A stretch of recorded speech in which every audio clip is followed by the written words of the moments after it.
Hey, we're live. Good evening, everybody. It's the StuntHangar Hangout. I'm Rusty, and this is January 12th, 2018, Friday evening. And I hope y'all will join us. We've got a new look here, so the chat box is now attached to the video. And I need to go and make sure that runs the same one as you guys that watch from YouTube and just post. So give me a minute to check that out. Meanwhile, I posted the link to join us live here in the video, and it's posted on, and that's a link to the StuntHangar control line forums, and it'll give you the details. And if we have to move for any reason out of this site to continue our show, it'll give you the that thread, and at the bench over at StuntHangar will give you the link to follow to join us there. Hopefully we won't have to move, but if we have technical difficulties, sometimes we have to. And meanwhile, let me check things out, make sure I got it all hooked up like it's supposed to be. Let me pop the chat out so I can see it while I'm talking to you. If you choose to just watch us and communicate via the chat box on YouTube, then that's fine. You can do that too if you don't want to join us live on camera. And okay, so yeah, looks like everything's Cadillacing pretty good. And so I'll sit here and wait for somebody to come join us.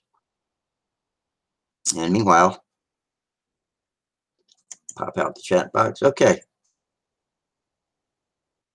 Yeah, I know everybody knows we've been having a little bit of problem with our video hangouts. We kind of have fallen on our face a couple of times, or a few times, while we're trying to get our other software working. But right now we're gonna give it a shot right here, and if we can keep it going, that'll be fine. And we talk about aero modeling or any other kind of modeling, or just about anything it takes tools or stuff to do in your workshop. We like to talk about it. We've had some good discussions about model power boats, sailboats, all kinds of different aircraft, free flight, speed control line stunt, which is my personal favorite. That's the one that I participate in most. And so anything, it's all good. And once we get rolling into the later night hours, and we get relaxed and have some really worthwhile discussions. So I hope you'll hang with us and contribute. And nobody's posted on. I got two chat boxes up here. One of them is associated with this video window, and the other one's associated with YouTube. I'm waiting for somebody to post something in it, and I want to see if they both work together or if it's two separate chat boxes. So for you guys, I see we got two viewers. For you folks that are watching this in the privacy of YouTube, so to speak, if you post something in the chat box, then I'd be interested to see if it shows up in both of the chat boxes. So just say hello Rusty or something as simple as that, and that'll give me a feel for what the new look that we've got here is. And it looks like they've improved. I know they were working on the YouTube and Google stuff while we were operating before, and that might be what contributed to some of our technical difficulties. I'm not really sure, but we'll find out. Here's the chat box. Okay, I'm still getting it figured out. And my control panel goes there. Chat box goes there. One of them covers the other one up. I don't know.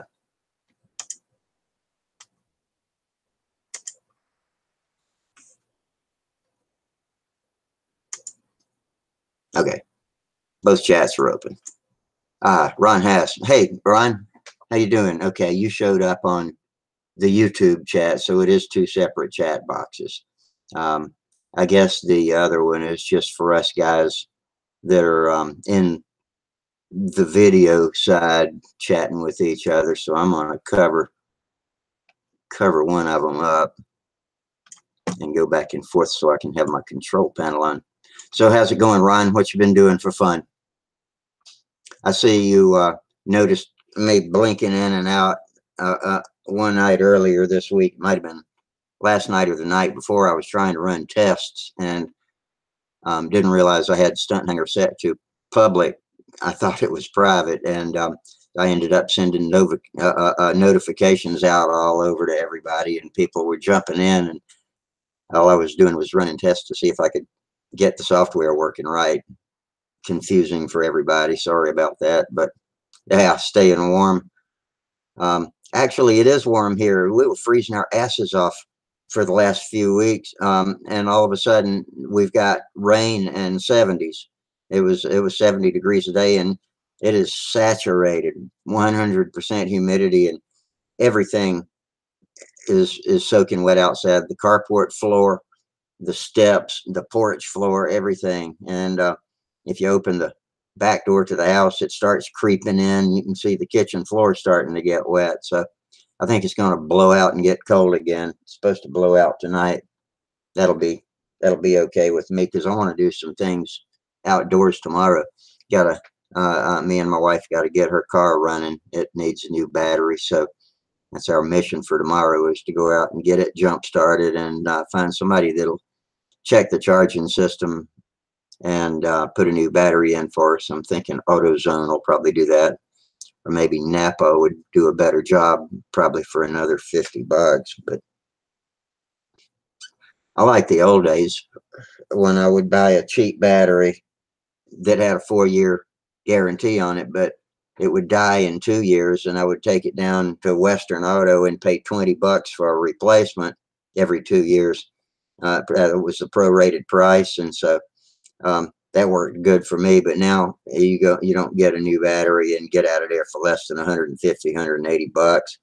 Not if you want a decent battery anyway. And I always usually get a upper, maybe not top tier, but upper tier battery. And that's a Volkswagen Passat. One time Advance told us they couldn't put a battery in that machine because they didn't have any way to hook up to the computer system on that car. I took my Santa Fe to AutoZone a couple of months ago and got a new battery in it, and they were like, "What? Huh? No, we can replace it." Everything worked fine. Even the telephone was still connected to Bluetooth. So I don't know what their problem was at Advance, but they seem a little ramshackle compared to some of the other places. I like to go there, but it's rather expensive sometimes.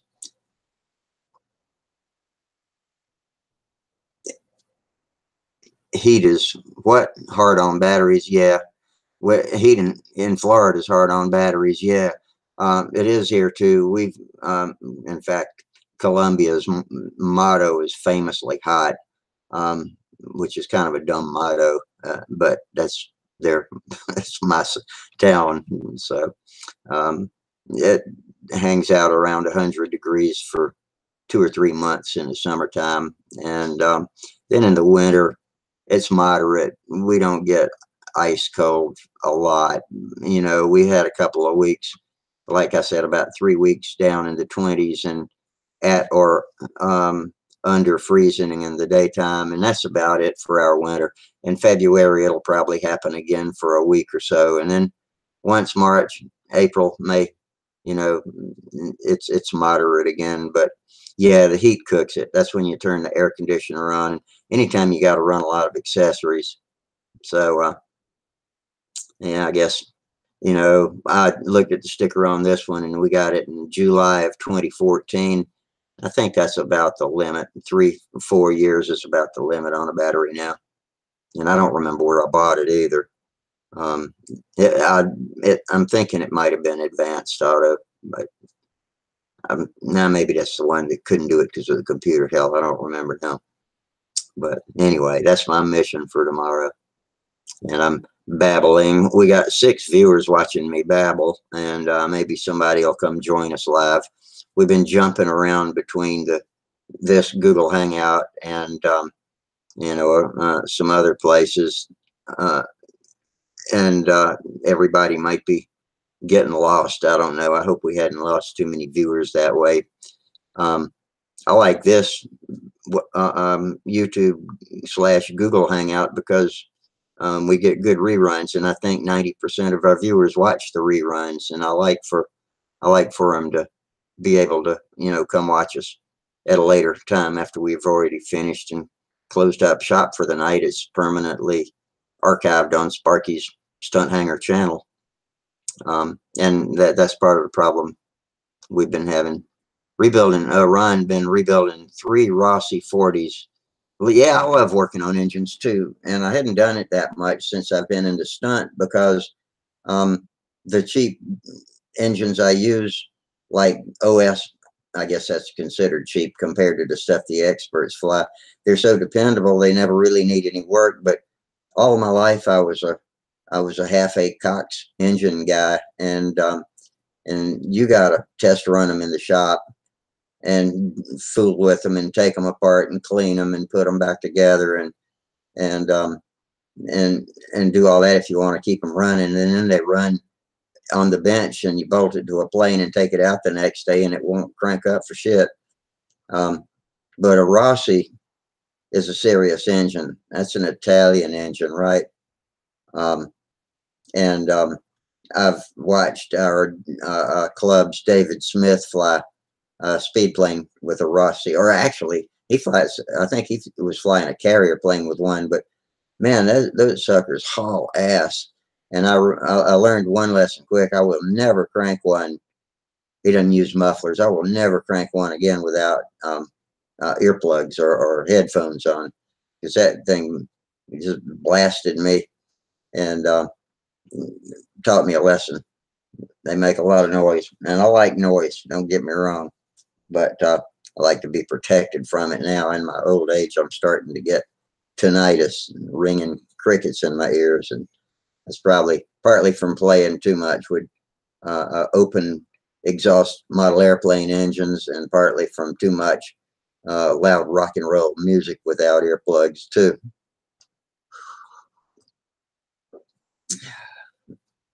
We got 6 viewers. I appreciate y'all coming in and watching us, and I'm hoping somebody will join us live. And we've been going for about 10 minutes, 15 minutes maybe now. So it's been known to take a half hour before anybody drops in. But like I said, I did post it on StuntHangar. And for all of you who didn't hear me say it before, if we have to move to our alternate site, it's posted in the YouTube chat box in the first post. Go to that thread to find out where to find us if we have to bail out of here. And that is if we have some kind of technical difficulties or otherwise rude visitors sometimes will cause it. That's the worst part about the YouTube Google chat. But hopefully we can get through and have an intelligent chat tonight. It's been a while since we've done one. I used to go post them on Cox Engine forums too. I got a lot of friends over there who are into all sorts of different aero modeling, not just Cox and half A, and they like watching them. So I make it convenient for them and post them where they can read them. Oh yeah, okay, Ryan. So you've been in carrier too, huh? Yeah, very loud without a muffler. That's I think that was a 60 that David Smith was running too. But definitely scary when you crank that thing up. I had no idea what I was getting into, and I volunteered to pit for him. So next time I'll have my earphones on. So what kind of work are you doing on them, David? I mean, Ron. Are you reporting and souping them up and all that kind of stuff for these steel or ABCs, or what are you working with? We got, hey, Thomas, what's going on, buddy? Hi, how you doing? Not much. I'm just talking to the YouTube viewers right now. We got between 4 and 6 of them coming in and out, and talking to Ron Hass about working on model engines. He's working on some Rossies, and so I was telling him my a little bit of experience with Rossies, and just waiting for some live video people to come on. And if you'll notice in the YouTube chat box, I put the link on StuntHangar to go to if we have to leave here and go to an alternate site, like if we have any kind of technical problems, and that'll tell everybody the things they need to know to find us if we have to leave here. Yep. Oh, goodness me. Well, we got my old thread. Oh, yeah. What is that? That looks bigger than 440. Maybe it's just a camera. No, it's 440. Is it? Yep. Yeah. 440 old thread. Got to have that stuff in the workshop. I've got 440 and 256. Yeah, I mean, that's pretty cheap, really. That'll last me for quite a while, really. It is. And it's strong enough for controls. I try to use it in as short a lengths as possible. I don't like I don't like to put any lateral forces on those threads if I can help it. But if it's glued in on one end and got a ball link on the other and all screwed close together, then it'll hold up forever. Well, tonight we're on another airplane here. All right. Be right back. Gotta go get it. Okay. And the bastard moves stage left or stage right. I guess that was stage left. Yeah. Okay, Ron. Sorry, mic's not working.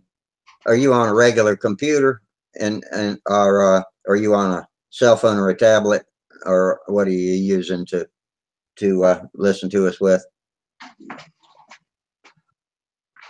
Ooh, okay. Nice. This is my Hurricane.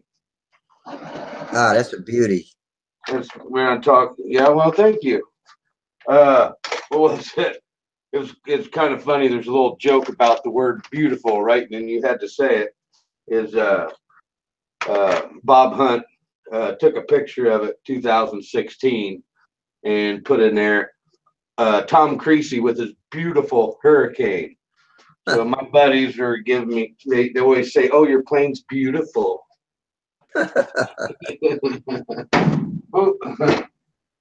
It's a hand-me-down. It's monocoated, and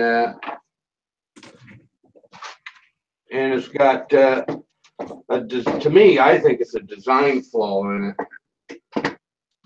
it. Let's see here. Where are them plans? See the problem? Oh, yeah. Like it had a little hard landing there. Nope. It wasn't a hard landing. It just broke. I'll show you why.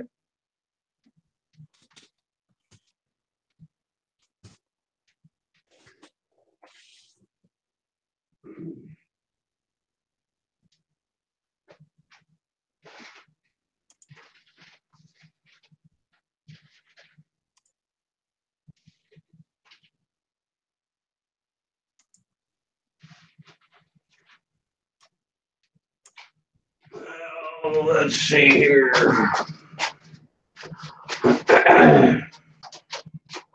Wouldn't be it. See up here. So, what have you been doing today?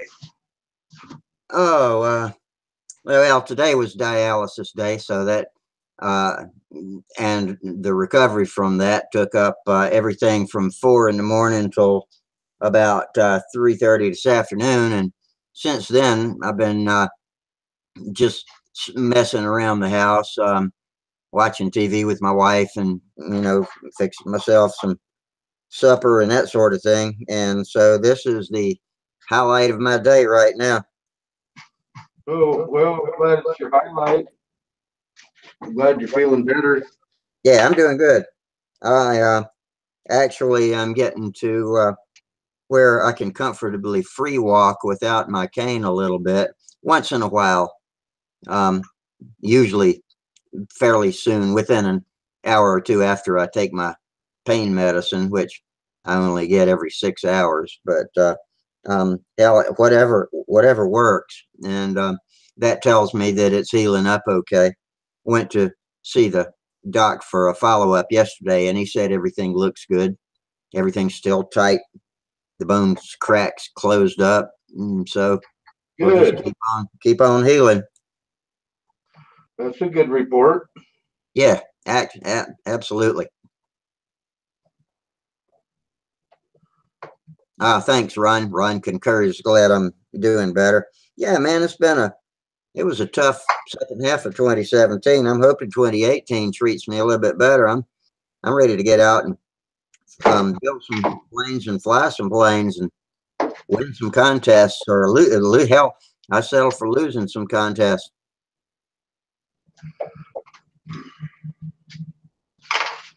The more I think about it, the more I'm thinking about taking these things completely off the wing. Well, one good thing about it is that some part of that was sacrificial rather than ripping the whole wing to shreds. If a hard landing is what caused it, then it's good to have something in there that'll break before it wasn't a hard landing. Really? It just let go? It was not a hard landing, dude. It happened just taking off. And I mean, it wasn't bounced or anything. It's just... My ARF Nobler did that one time. I was on a takeoff rollout, and it just laid down on the ground. The block that goes down and glues to the rib that's got the balsa and the hardwood glued together. Yeah. The hardwood should be glued to the plywood, not glued to the balsa. Yeah. Okay. The hardwood, the hardwood block that goes down, that's what's broken free off of that. And so I somewhere, yeah, I've got the set of plans, and it'll show you on the plans to glue that block on the balsa side. To me, I think that's wrong. And this plane is apparently built off the plan, so well, I've already fixed this once. Is that what is that? Is that a Brodak or a SIG, or what kind of kit? This is a Brodak.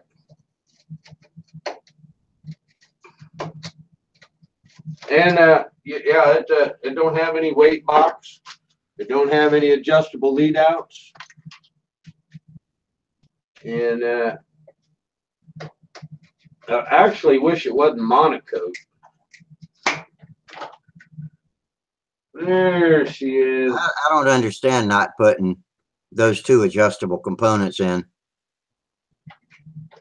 Not if you're, not if you want to be a serious pattern flyer anyway. I mean, if you're a sport flyer, maybe it doesn't matter. But if I'm sport flying, I still want the plane to fly as good as possible. Yep. Guess what, buddy? There's fuel down in there. I can see fuel down in this one. That's not good. No, but look at this.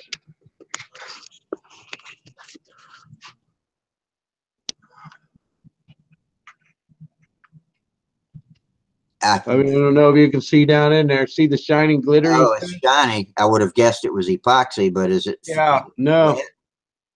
Is it oil? No. Well, you know what the best thing to do, I would say? Rip all the Monaco out to where you can get in there and clean it out with solvent, I guess. Solvent and yeah, I could take carpet cleaner. I could take I'll clean it up, but I'm closing it up. This is what I think I'll do.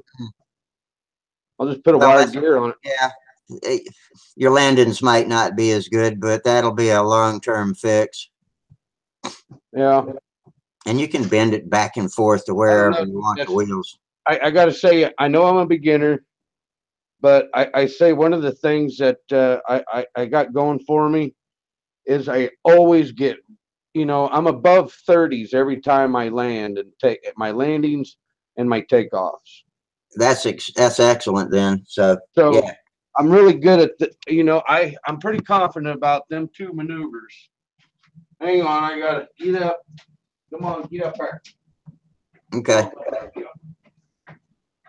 Yeah, hey Ryan, I got that C270 camera microphone combination at Walmart, and I think, I don't know, I probably paid 20 or 30 bucks for it, but it's pretty good quality. I mean, it's not perfect, but it's dependable, and I clip it to the top of my monitor, and it's adjustable, so I can point it at myself. But one thing is, that's why I don't look like I'm looking at you at the screen when I'm talking. I look like, you know, I'm looking away from everybody, because it'd be nice if, you know, it could look like I was making eye contact with who I'm talking to. What kind of camera and microphone do you have, Tom? I have a Logitech. It's let's see. Mine's a C270. That's what I was just recommended for Run, because his microphone's not working.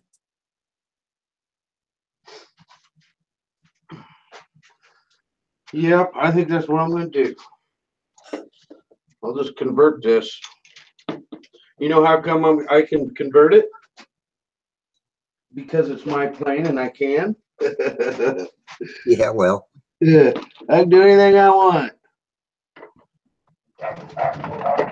You know, it's just like I was reading on the forum the other day, and this guy asked, you know, he built this plane, a half A, and wanted to know if anyone out there, you know, with this half A built, which one to run for balance purposes, either the baby bee or the golden bee.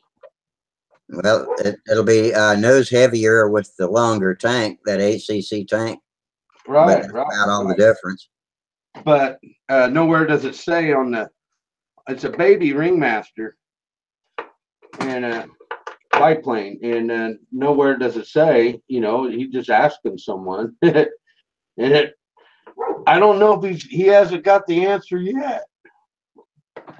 They started going off on other things about it, and I'm like, poor guy still doesn't have an answer. You know, I don't know what the answer is, but. So the question basically is, I got a baby ringmaster, which would be better, a baby bee or a golden bee? Yeah, for balance purposes, it's a biplane. Well, it's a baby ringmaster biplane. The only way to figure it out is to bolt it on and see if it balances. So good, I guess, right? But I personally, you know what? I'd put the golden bee on it and then balance it some other way, whether it needs tail weight or whatever. Because if it needs a little tail weight, that won't be a whole lot. It'll just be a quarter of an ounce or half an ounce, maybe, as far back as you can get it. So I'd go with the golden bee because it holds more fuel. When you fly that little 5cc baby bee tank, the fun light turns off before I'm through having fun. You know, the captain turns off the fun light. Yeah. Okay. In other words, it runs out of gas too soon. Yeah, that's right. I know. Saying that there was my buddy. He got a Norvell and had it on a little flight streak, and yeah, that's a handful. He his tank was an ounce and a quarter or ounce and a half. That's pretty big. That's pretty big. Is it? I've got a couple of those Norvell tanks that bolt onto the back of the engine. I got that too. I'll tell you what, those Norvells are a lot more fuel efficient than the Coxes are. You can fly way longer on the same amount of fuel with a Norvell as you can with a Cox. Yep. Well, anyway, he filled that thing up, and I told him, I said, "Don't fill that up. That's probably a bad idea." Trying to spit around. I just about lost that one. You know, and finally, I just stood there and was just doing lazy eights. And I'm like trying to get my bearing, you know? Yeah. If you can't do lazy eights, you're dead. You're toast. Yeah. But yep. I think that's what I'm gonna do. It sucks because see, I don't have my vise down here in my shop. I don't have a good enough bench to support my vise, you know, properly. Yeah. So I gotta go. I gotta run out to the garage. And right now, oh, this is some crazy weather. Yesterday at 11:30, it was 53 degrees outside. And then at 12 o'clock, it was 35 degrees. It dropped 43 degrees in temperature in a Holy half shit. hour, in 30 minutes. That's scary fast. Yeah. And by 3 o'clock, we're sitting at 15 degrees outside. Damn. And right now, I don't know what it is right now. I haven't looked for a while, but it's freaking cold, dude. That's in Illinois, right? Southern Illinois? Yeah. No, Midwest. Midwest. Okay. South of Chicago. Southwest of Chicago, about 4.5 hours. Yeah. Now, y'all's prevailing wind comes from the west, pretty much. Well, when it comes from the northwest, Mm-hmm. it comes out of Canada. Out of Canada, yeah. You know, right above North Dakota and a little bit of in the Montana area, you know, and it starts coming in from the northwest side, you know. Yeah. But hey, I'm not complaining. There's a lot of other people out there that's really a lot worse. Oh, Bob Bishop's joined us. He's at work, so he might have to bail at any minute, but he's going to hang with us and listen as long as he can. What you drinking there, Tom? You got your bourbon and Coke or something? I know that's what everyone know. I drink iced tea, dude. The only reason I always drink it out of short glasses is because, and the only glasses I own is plastic. My hands are so big, and when I do dishes, sometimes they're, I've busted glasses and I've got my hands stuck in them, and so yeah. I love bourbon glasses. They're perfect to drink out of. Yeah. But no, I'm iced tea. Doesn't matter. You can make it any different kind of ways you want. I'll drink it. Yeah.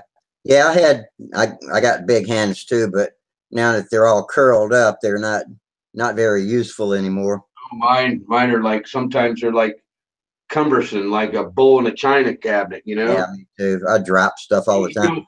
Like, especially if I've been doing a lot of sledgehammering or a lot of wrenching.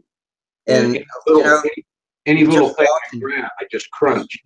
Just walking with the cane and the walker these past couple of months has made mine getting numb again, the carpal tunnel and all that. Hey, we got a couple of new guys here. Well, not new guys, but Gerald just dropped in, and so did Charles. Hey, Charles, how you doing tonight? Doing well, Rusty. I was on the appearing with Sparky, so Sparky be here in a second. Okay. Yeah, you know what? I forgot. Cool. I meant to go over to appear in and see if anybody was there before I popped on over here. Here comes Sparky. Yeah, there's Charles. I beat you, Sparky. Tom Creasy. How you doing? I got sick of messing with OBS, so I just decided we were going to do it over here tonight. We'll hang as long as we can, though. So far, so good. We got a good StuntHangar crowd watching us. And Gerald Wimmer just graced us with a contribution. We appreciate that. Gerald, our good friend. What are you working on there, Tom? Oh, my Hurricane.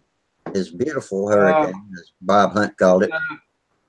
It's got a landing gear block that broke on the inside. And I opened it up. And yes, I got fuel inside my wing. And I see it's monocoated, and it was a hand-me-down plane. And it's just right where the landing gear bolts on. That whole piece of wood in there, it's all oil soaked. No problem. Get yourself some Dr. Scholl's foot powder. Yep.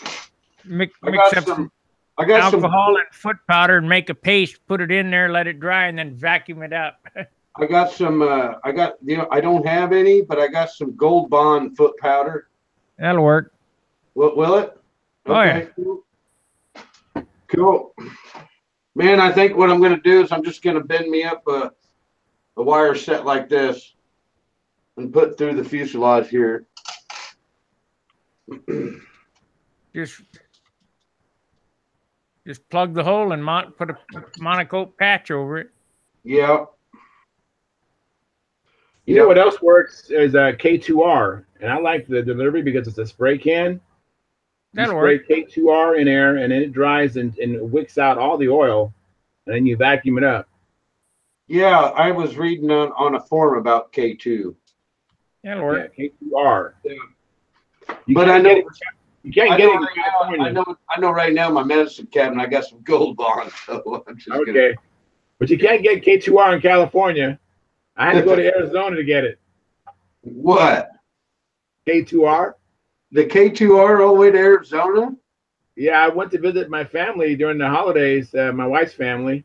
I mean, they're my family too, by marriage. But I went over there and got some K2R that can't get it in California.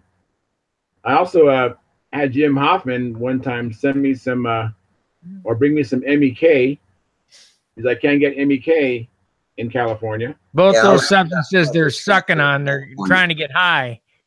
Yeah. Yeah, I heard it causes cancer in California too. Luckily, yeah, I mean, anything causes cancer. Everything causes cancer in California. Everything that works, you can't get in California. Yeah, Ron Hass over on YouTube concurs with K2R, and I've always heard that too, that it's good for leaching the fuel and oil back out of the wood. Where do you get that? Where do you get that at? I'd get it at Walmart or the grocery store. Okay, all right, yep. You know, the advantage of K2R is just the delivery system. Because it's an aerosol, you can get into spots where you can't. Well, as with the, with either, the shoe. We talking about that shoe powder and stuff, and even cornstarch works pretty good too. But it's hard to get in some spots with that, But you're basically dealing with a paste. But the aerosol, you can right there where you need to get it. It's kind of a powdery foam, isn't it? Yeah, when it dries up just like powder. I mean, it looks like it's either cornstarch or something, but the delivery system is pretty good. And then you just brush it out with toothbrushes or some kind of little brushes that you can get to. Vacuum it. Yeah. And, you just keep it. And then when you get done, I mean, it almost looks like new balsa.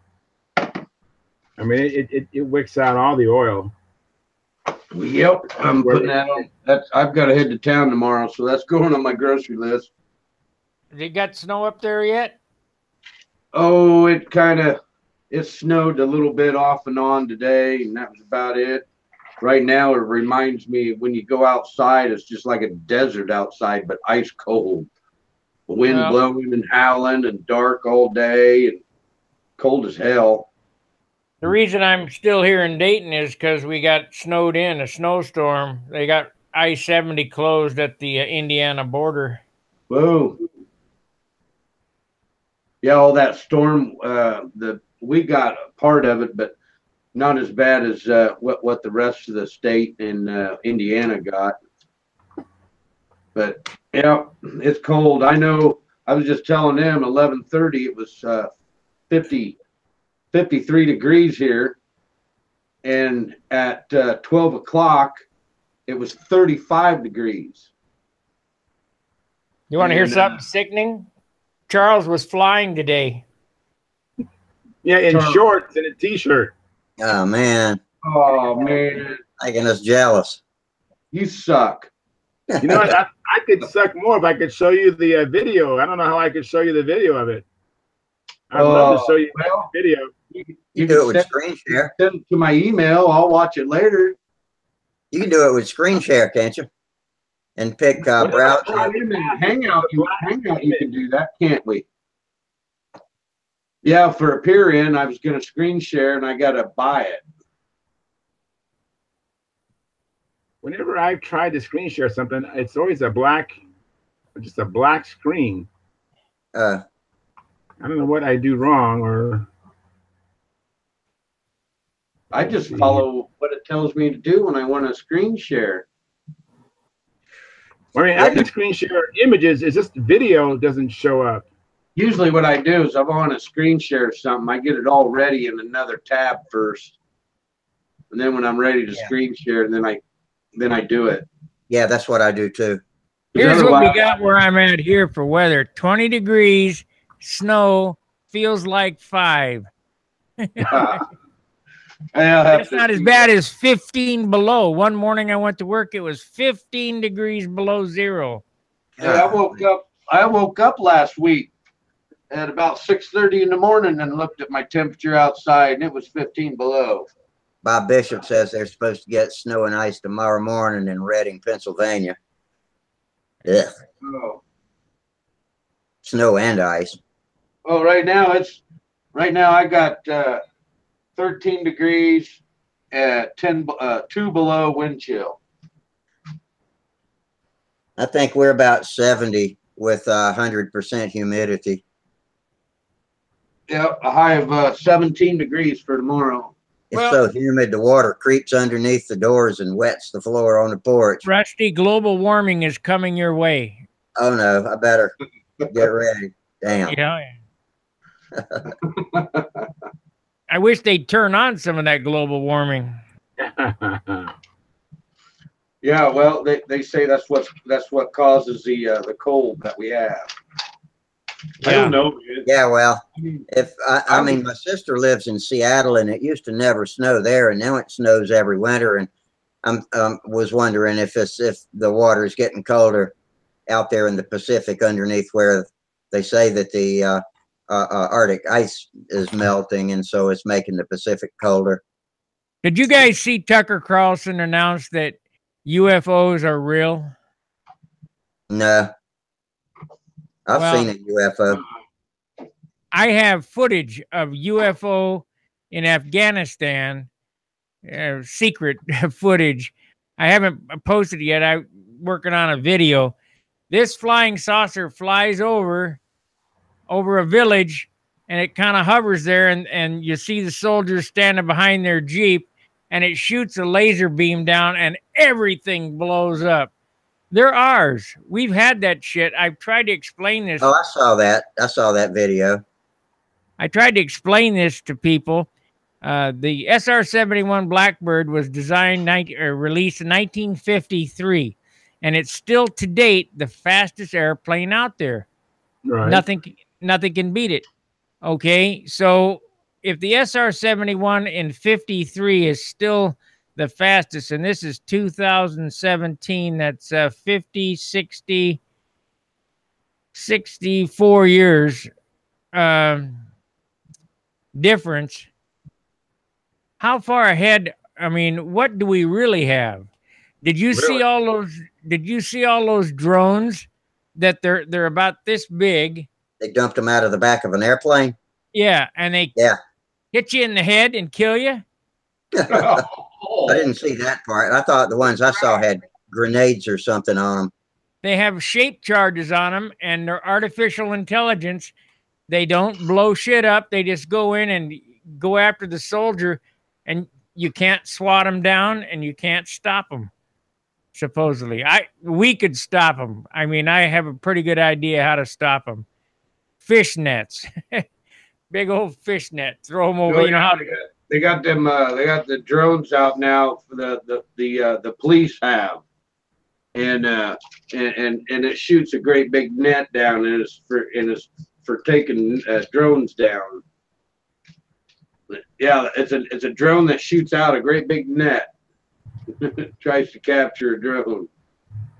Yeah, I mean, I think they have. They all operate on that 2.4 gigahertz radio frequency.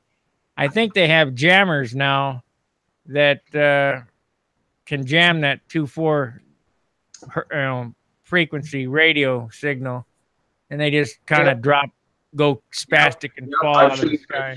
I've seen the video where the cops were using that too. Yep.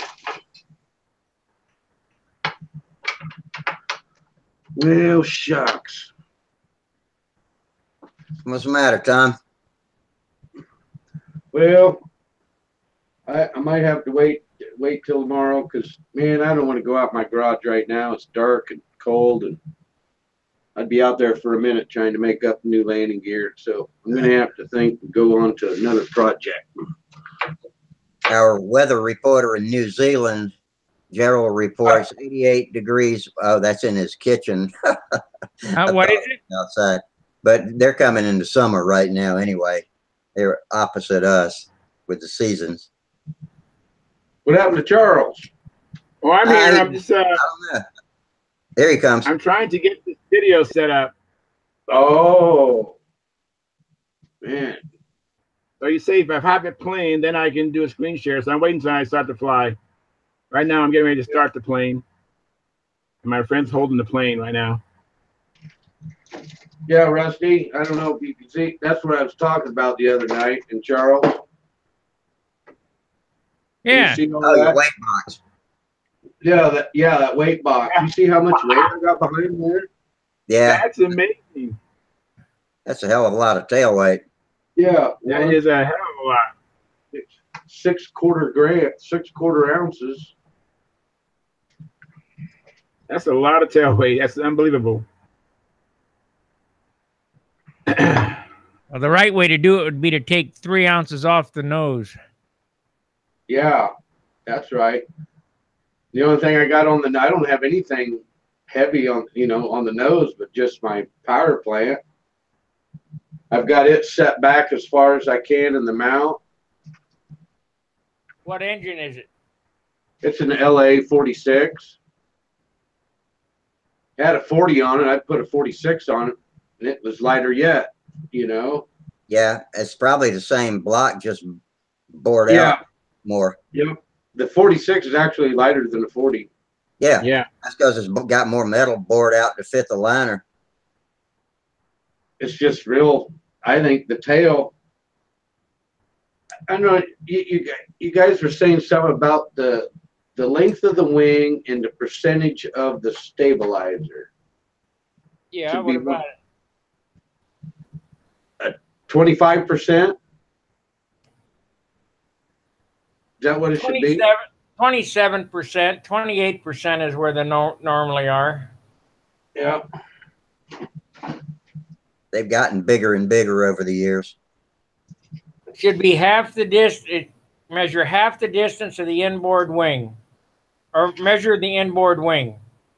Yeah, it's 48 altogether. It's 2 foot. And how big is the elevator stabilizer? 2 foot. About 22. No, it's let's see, 9.5 inches. So we're looking at what, 19 inches 19. altogether? Yeah, it's Yep. a little shorter than it could be. It's a little small, but they figure that airplane's light. It doesn't need a whole lot of power back there.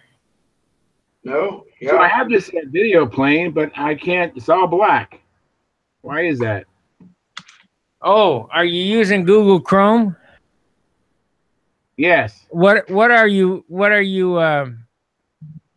sharing it with? Google Chrome? Yes. Okay, go into there's 3 dots on the right. Right. Go to settings and uncheck hardware acceleration. Okay. It's in the advanced part, way down at the bottom. Okay. Advance. Carolus KEK says he's got some planes he wants to link to show us. We don't know you, Carolus. Carlos. Carlos. Well, I've got the link posted in the top post of the chat box to the At the Bench thread in StuntHangar, and it tells you how to get here. So if you go there, you can see the link.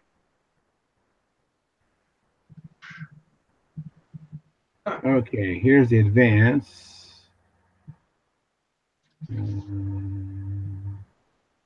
Do you know who that is, Sparky? Carlos Cisneros, I think. It says Carolus, K-E-K. Says, hey, I have a few planes. Could I get a link and show y'all? So I told him to see the top post in the chat box. Hopefully he's one of us. We'll find out in a minute. If we have to bail, that's where y'all need to go look to see where to go if you don't already know the link to our alternate chat site.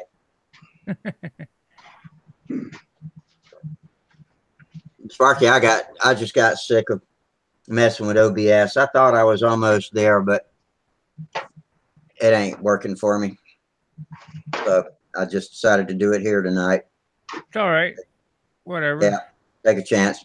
This works great when it's not being invaded.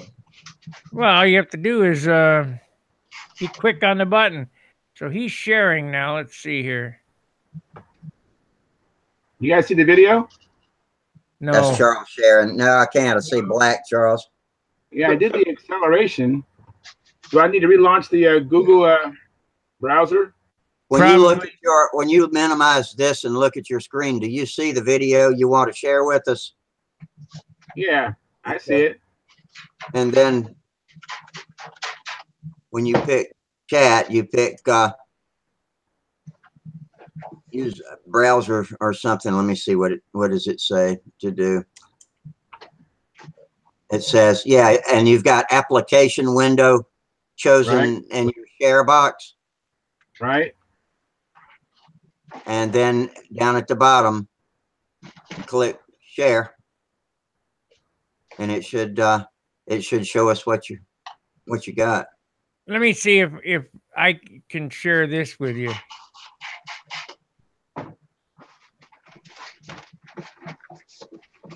Did that share my Yep.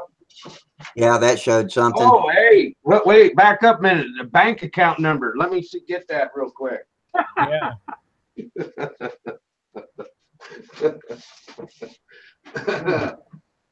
me try. I'm gonna try coming back. Like, sign out and try it again. Maybe I need to relaunch my browser, maybe, for the settings to take effect. Maybe. I don't know. I'll be back.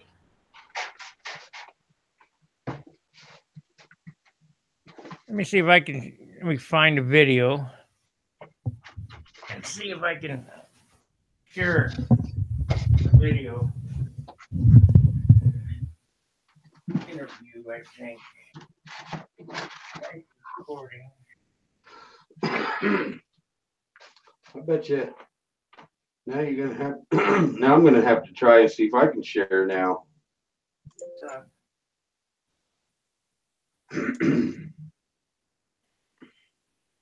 Design. Let's try design.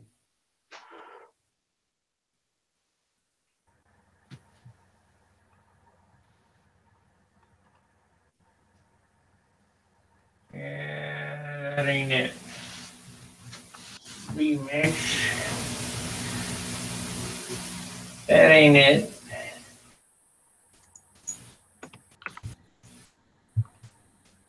Close window.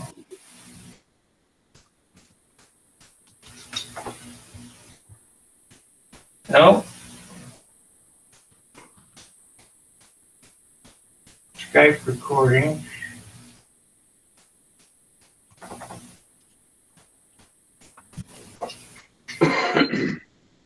That ain't it.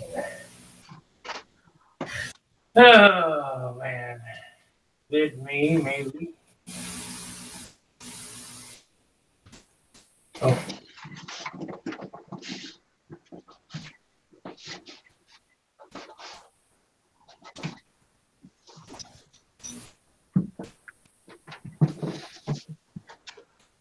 Come on.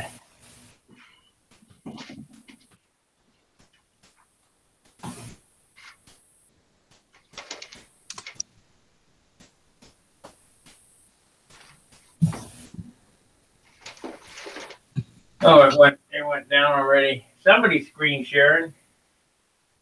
Yeah, I'm sharing screen sharing black. That ain't no good. I don't know what the problem is there, Charles. Yeah, I wish I You're could right. figure it out. You told us every time you tried, you just got a black screen. So Yeah, I don't know what I'm doing wrong.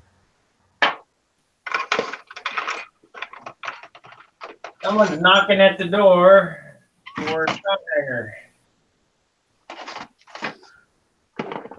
Knock 3 times against the. I know that song. Somebody's in appear in knocking, but we're not there. You want me to check it out? can you go over there and tell them we're over here? Yeah, I can do that. Yeah, tell them to check the at the bench thread. I can do that. Yeah, see who they are first. Go in there. What do you want? Who are you? Get out of this room. Let's see. Here we go. Who it is? I don't know. Let's see. This room is currently locked. To get in, you need to knock. Yep. Is that what it's telling you? Yep. All my followers, this is Don Shipley, a former senior chief. I don't know whether to cuss at him or thank him for the hours of enjoyment that I get from watching his stuff. If you want to see his YouTube channel, that's Buds131, but he also You guys see that? Premium channel, which is Extreme Seal. I just see your wallpaper. All I see is black, or I see your desktop with a million icons on it. A rundown on what you got going on over there in Maryland now. Well, I don't know. That waterfall that says yummy. experience Navy SEAL training course. A lot of young guys came to it, aspired B SEALs. How do you stop it? A lot of older guys, a lot of doctors. Go back to screen sharing and say stop sharing. China, Norway, Japan, and you name it. Or a taste of I don't see him sharing now. boats and survival. What the hell? Rappelling, parachute. I mean, we did everything. Oh, I hear the video, or I mean the audio. Yeah, started getting a little bit Oh, old there it is. to do it. I have other interests, and we shut that down.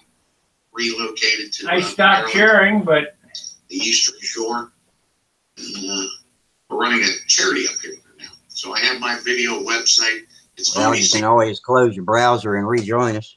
streams. It's kind of the hard way, but it works.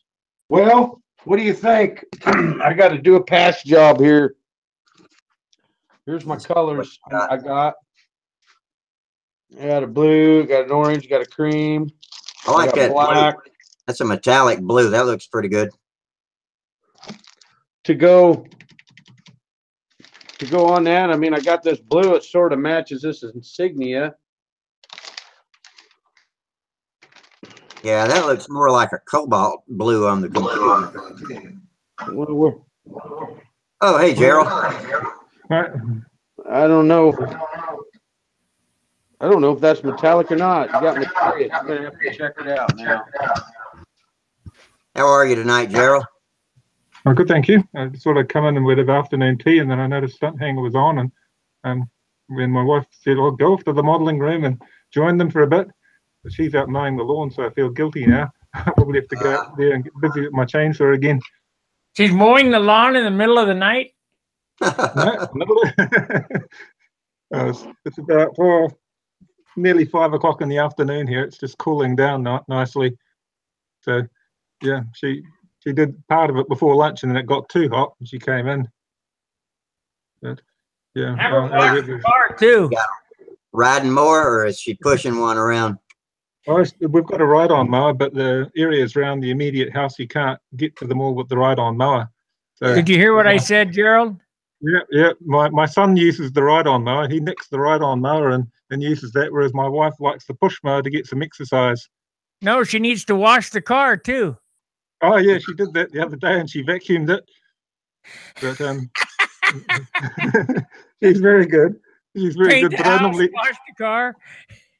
yeah, I've got to get her into the nets next time and fly scale. That's the real thing. She's very helpful around the home. But I love it when she flies her planes. That's the one that I really like to see.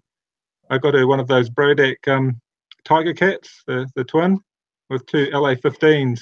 And I was just saying to her, well, if we can build that during the year, next year, when it comes to our nationals, we'll get you entered in scale. And she didn't scoff at it too much. So that's more important than washing the car or cooking or whatever to me. If she can fly in control line scale, it would be neat. She finds stunt more stressful, but that's the nature of it, isn't it? Racing events and combat and stunt are a lot more stressful than flying scale.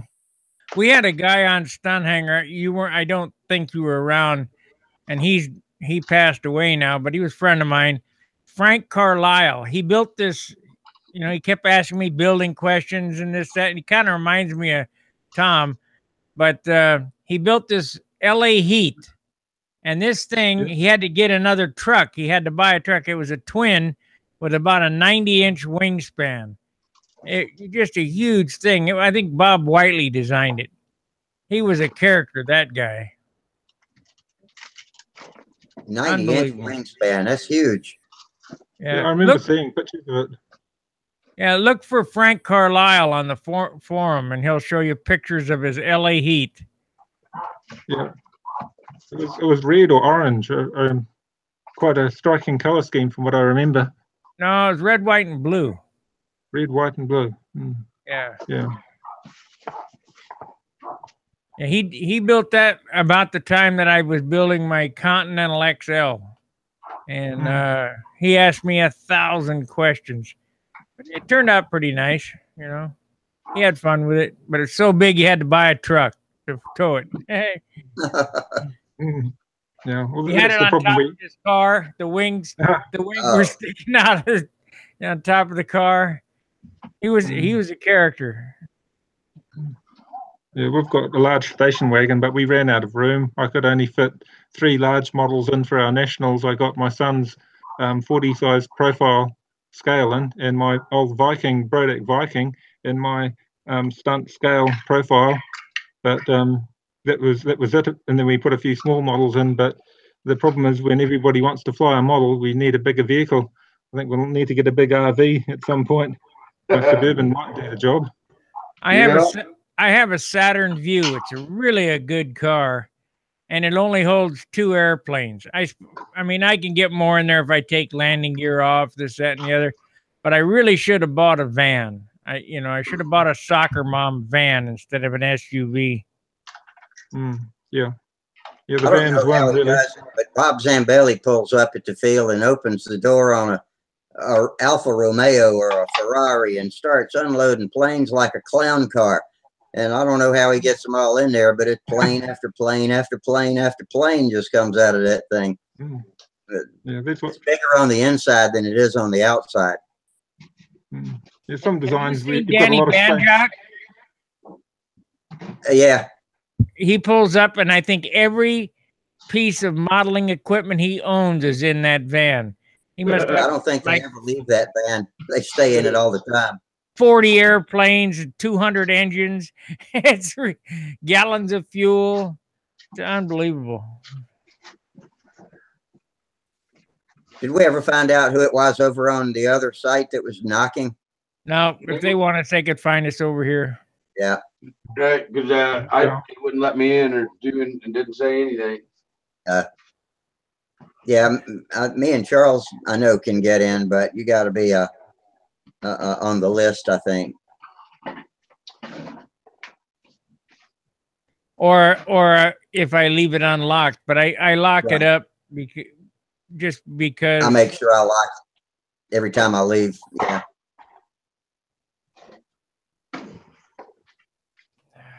I accidentally streamed 3 or 4 test runs to StuntHangar the other night, and OBS was going nuts or something. It kept, every time I would stop the stream, it would turn it back on. So I ended up, I thought it was in unlisted mode, but it was in public mode. So about 4 or 5 people started jumping in, trying to talk to me while I was just putting tests up. And sorry at everybody. I wondered if Sparky was going, what the hell is Rusty doing over there? Oh, we all know you. Yeah, I know. Crazy old Rusty. Yeah. What the hell that crazy asshole doing now? Well, Tom, did you have your undercarriage pull out when you took off or landed, I presume, out of your Hurricane? What's that? Or did the undercarriage pull out of the wings? I heard some of the comments. Yeah, what I'm going to do is I'm going to take it off of the wing and put it on the fuselage. Yeah. He was doing a takeoff rollout when it came off. Same thing with my Nobler one time. Yeah, I've converted a lot of mine from wing mount to fuselage mount because we normally fly on rough grass fields here. Only really at the Nationals or some of the better fields can you risk a wing mounted undercarriage without them pulling out. Yeah, it doesn't toll. I mean, I don't fly anything but on grass. You know, it'd be great to fly off of asphalt. Going to the National here, Tom? Yes, sir. Yes, sir. When my son ran track in high school, they had a track that looked like asphalt, but it was rubberized and it was kind of squishy. That would make a great control line circle. It makes a great go-kart track too. Ask me how I know. Yeah, I bet you get good traction. But I wonder if the fuel would eat it up. The school didn't appreciate it. They called the police on me. Yeah. What a hoodlum.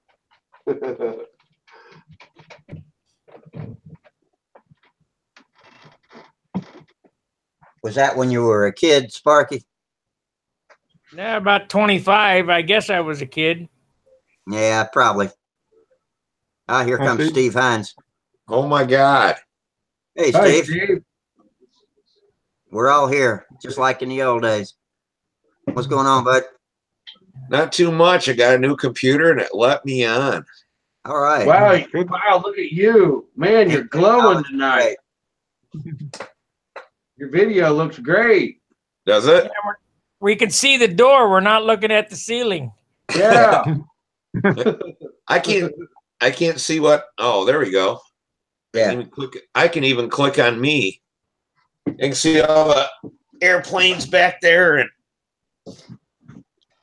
Oh yeah. Yeah. I can move the camera around and all kinds of stuff. How's the airplane going? Pretty good. I got some more wood from Tom, and so hopefully we'll have it all put together tonight or this weekend, and get ready to start finishing. I was just about ready to go. But yeah, I don't know why this thing, it works so good on this, but it won't work on my phone anymore or my tablet. What kind of computer did you get? It is a Lenovo. Lenovo. Yeah, I don't know how to pronounce it either, but that's an IBM, right? I think it's made by IBM. They bought out Motorola and stuff, and yeah, it might be part of IBM. I'm not real sure. Best Buy had a sale on it. It has that Raisin, or however you pronounce it. Radeon. Is that what it is? The new. I think so. Radeon Express. You talking about your video? No. Video card? No, it's the new chip in there. I can't. Oh. No, I'm not up on my new stuff. I'm out of the loop. Out of the loop. I hate when that happens. Yeah, me too. Well, with computers and stuff, if you don't do it all the time, it's your knowledge is useless because it becomes obsolete, and that's about how mine is. I used to, teach people how to build computers and fix them, and I don't even know how to do that now. Well, it's hard if you're not in a job where you use a computer all the time too. I used to be in a job where I was using computers all the time, and it does keep you current with the technology. But now that I just work for myself, it's you just communicate with the computer. Also, now that operating systems are getting more stable, you don't have to keep it in tune every day. Back when we had Windows, as late as Windows XP, you had to know your way around the task manager and keep everything from interfering with each other. And nowadays, you don't even have to reboot every day to keep it working. It used to be you had to reboot every day, whether it needed it or not, just to make sure it didn't start stumbling over itself. Yeah, this one I just put to sleep. It's an AMD, and it starts with an R. Their new one. But I got it for $4.99. Is it in RAID? Is that what it might be? What is it? RAID. It could be. They used to always stick stickers on there and advertise, and don't put nothing on there. And this one, RAID's a disk management system. Yeah. No, I can't read shit. I figured it would tell me what all the clock time and all that kind of stuff, but I don't see it on here. The computer I have at home has 2 Velociraptor drives, 10,000 RPM drives in Stripe, and it works pretty good. But this laptop, I mean, it works fine. It's a quad-core laptop with 32 gig of RAM, or 16 gig of RAM. The one reason I went my with internet. Go ahead. I was going to say my internet connection, I've got 25 megabytes down, but I've only got 2 megabytes up on a good day. And I wonder if that's what my problem streaming from our other system is, from OBS is, streaming from OBS. You think 2 megabits is too little of an upload speed to use OBS?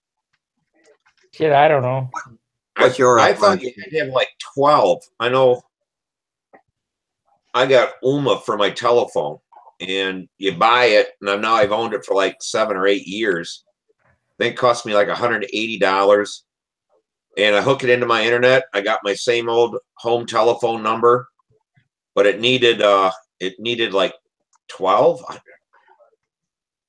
to make it work, and I just got enough to make it work. So I'm not really sure. I got to equal up as I do down or whatever.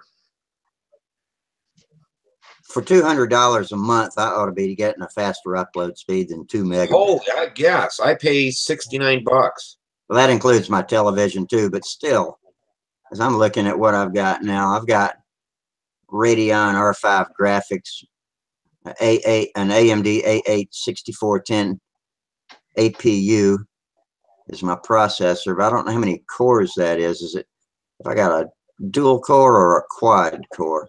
I'm not sure. I can't remember now.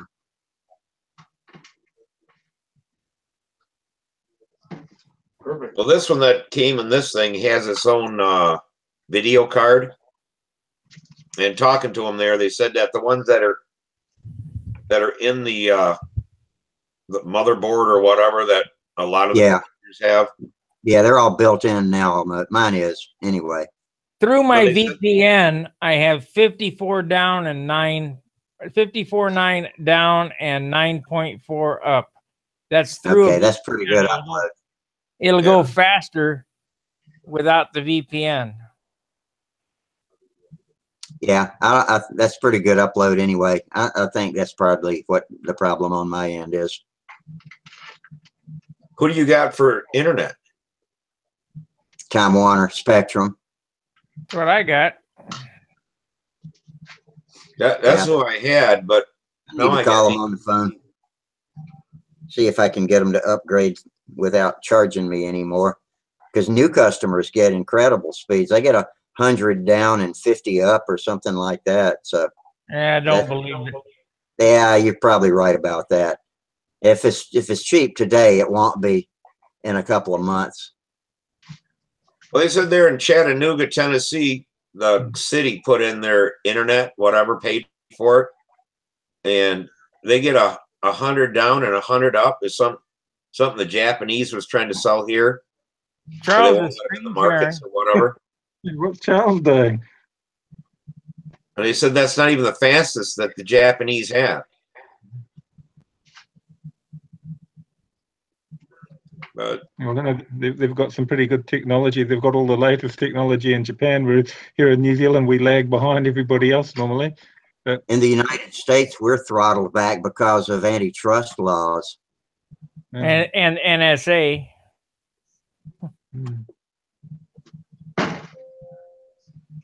The National Spy Association. Yeah. why do they want the speeds down for? So they can trap everything. Oh, if it went too fast and they couldn't trap it? I guess. Yeah, I've heard some of the things, but we're in a controlled country here in New Zealand. You have to be careful what you say and do. But at least we've got internet access and I can talk to you people online. I'm happy with that. Don't need much more than that. But yeah, I suppose with our flying planes, as long as we're able to fly our planes and we're not booted off fields for doing something wrong, I'm happy with that too. So, do they allow InfoWars in New Zealand? Can you watch that on the? Can you watch Alex Jones on the computer? I haven't heard of Alex Jones. Sorry, Sparky. Oh, you need to look up InfoWars. that'll give you some insight to what's going on. He's a conspiracy theorist. Necessarily believe all that shit either. He's a conspiracy theorist, but everything that he says comes true eventually. I just be very careful what I search or what I do here. And my wife works for the government. I've worked for the government for about 25 years, and just to keep your head down and don't be a tall poppy, just keep down underneath. You need a VPN too, virtual private network. So they can't track you. I got a blocker on my browser and I run on a VPN so they can't track me. My email's encrypted. I hate it, all that spying nonsense. They also, you can also if you have Windows 10, it's called DWS, Destroy Windows Spying. It'll take out the features in Windows 10 that are spying on you. Well, I don't think I've got anything anybody would want to know about other than stealing identities. I'm not in a position where I'm a threat to anybody anyway. So, what are they going to get? A bunch of airplanes? Yeah, that's it. Well, even then, I know people have got into a lot of trouble with drones here in New Zealand now, and I just don't really want to have anything to do with the drones because of the way they've come down on some of them. And I'd rather just stick to my control line flying. And if I fly a radio model, it's just in the backyard. I'm not going to fly it in any of the official events anymore. They've made the red tape part of flying radio models very hard now. Hey, you know what the temperature monocoat should be? Hot enough Your to iron. shrink it. I know it's least as possible and work your way up, I guess, but I'm setting right now at 250. That's probably pretty good. How hot do you have the iron set? About midway? Oh, it's at, I've got a total of 4 and it's at 2.5. Yeah, tack it on and see if it goes. If it's too hot, turn it back. Yeah. Test on a few scrap pieces before you touch your model. That's my way of working. I normally stick it on the salt setting on my standard iron. If it bursts into flames, it's too hot. That's all right. I'm prepared. I have a brand new fire extinguisher right down here in my shop. I heat gunned a combat model one time where I had dope. I put silicon dope on the wings and I wanted them to dry a bit faster, and I hit it with the heat gun and that burst into flames in the most spectacular manner. And luckily I was able to run into the shower and put the airframe under the shower.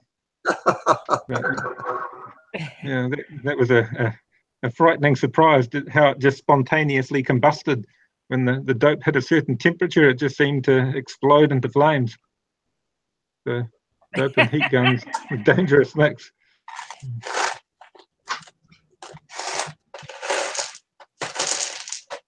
Well, guys, I've been up since 5 o'clock. I'm gonna go to bed. Been great. Okay, chatting. Sparky. Well, Well, thanks, thanks for dropping in and visiting with us. Yep. Have a good one, man. All right, don't let the crew get you down. Any of them spammer guys, Rusty. No, I won't. We'll do the best we can and handle them the best we can too.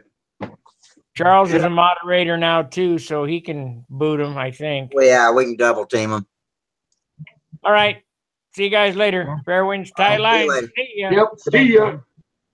See ya. Hey, I got my patch. I'm gonna make it look like a Undercarriage wheel. landing gear wheel well, That's neat. Yeah. and use black. That'll cover up my wing problem, won't it?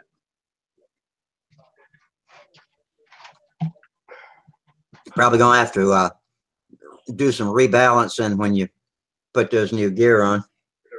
Yep. I'll throw it right on the Vanessa. Yeah.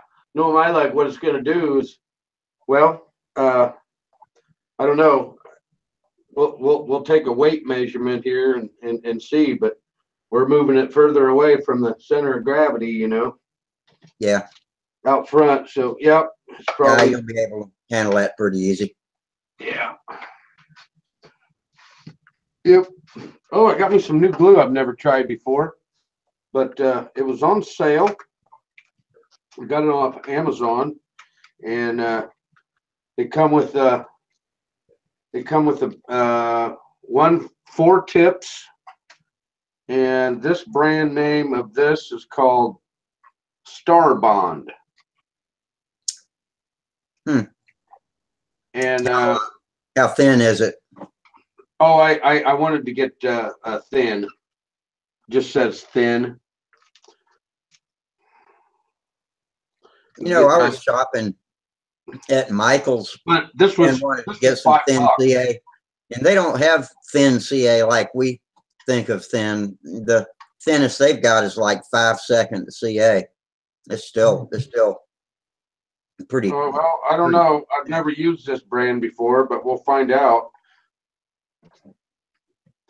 What we're going to do one night here, I'm going to get set up after I get this done, is we are going to make doll clothes next time.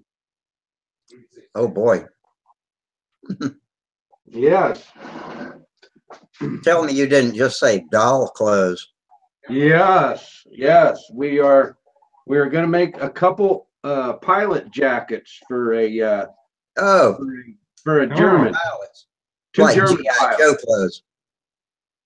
Yeah, and I come up, I was trying to make them before and it wouldn't work. So this time what I'm going to do is I'm going to make a body up out of balsa, and then I'm going to wrap my material around that, and then I'm going to CA it. And I'm going to try, because I could get, each pilot on that Stuka weighs 0.6 of an ounce, so that's over a ½ ounce. So you put them together, that's pretty heavy. Yeah. So what I'm going to do is, when I get the jackets done, I will use cotton and stuff them, and I will put the head and the hands on wire, 16th wire. Mm-hmm. And then I'll just take cotton balls and kind of just, I'll fit everything to put the sleeve on, and put cotton balls in until it's just right, plumpy and stuff. And Yeah, that's going to be hard to do. You know that? 16th, you can go lighter than 16th wire too. You can use like twist ties, peel the paper off of them and use twist tie wire. Hey, that's a great idea. That way, that'd be extra lighter yet, wouldn't it? Yeah. But you know that leather, I don't know. I haven't found the leather yet. I've got some material, but I don't know if it's going to work. So I'm just going to go ahead and try it and see if it works. That'd be something different. Hey, Gerald, thanks again for sending me that take apart drawing. No, it's okay. Was it legible? Could you read it easy enough? Yeah. Yep. Yeah. Once I put my glasses on. You got a take apart thing, Gerald? A lot of the models in the past I built would take apart just because trying to fit my models and my brother's models in the car, it just got too tight. So I did a lot of take apart models. A lot of the guys here have as well. One of the guys, when we were flying at the Nationals, flew to the Nationals, and his model came into mini parts. And do you have something like pictures or something to show how to put one together? Well, that's what I sent to Steve, was just a basic system that I used in the past for a two-part system, a one-piece wing and fuselage that went together. And it's a simple system and quite reliable. But a lot of the guys now are having separate wing panels that join the fuselage, and that seems to be the fashion to take them on an aircraft, because the wingspan gets too large for a two-piece model that needs to be. I would be interested in that. Because I can post it to you on Facebook, because you're on Facebook, eh? I've got you as one of my contacts on Facebook, so I can send it to you as well. Man, that'd be great. I've got Steve. Do you want any more examples of take apart? Yeah, that'd be fine. Because I got a bunch of I've been collecting take apart files on different airplanes that people's posted. And I've got a few of different styles. So I've been wanting to build one, and I've been collecting them. And yeah, I'll send you what I got if you want to take a look at them. Okay. All right. What's your email? It shines. S. Hines. S. Hines. 86076. 86076 at gmail.com.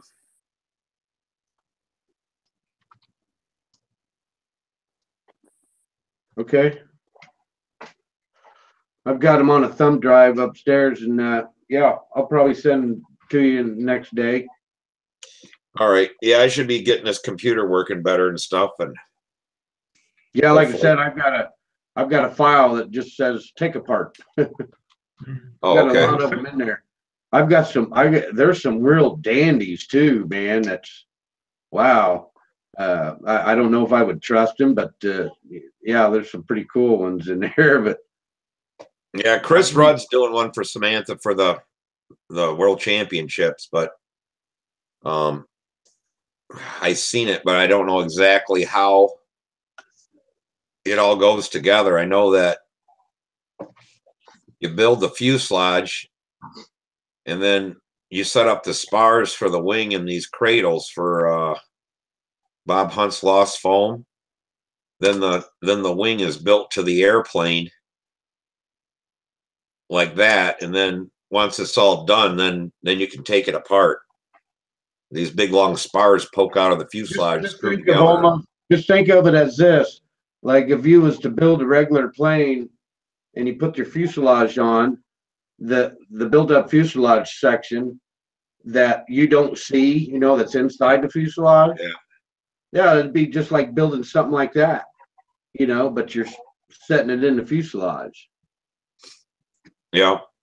Yeah, it's kind of, I guess it's how Chris does it is kind of like the old oh shit, I can't even think what that wing was. That kind was called, with all the damn ribs in it, half ribs, and had no shit on it, stuff like that. Like an Aries, I-beam. I-beam, yeah. Okay. It's built kind of like an I-beam, except the I-beam comes apart basically, but it's still a D-tube, whatever they call it.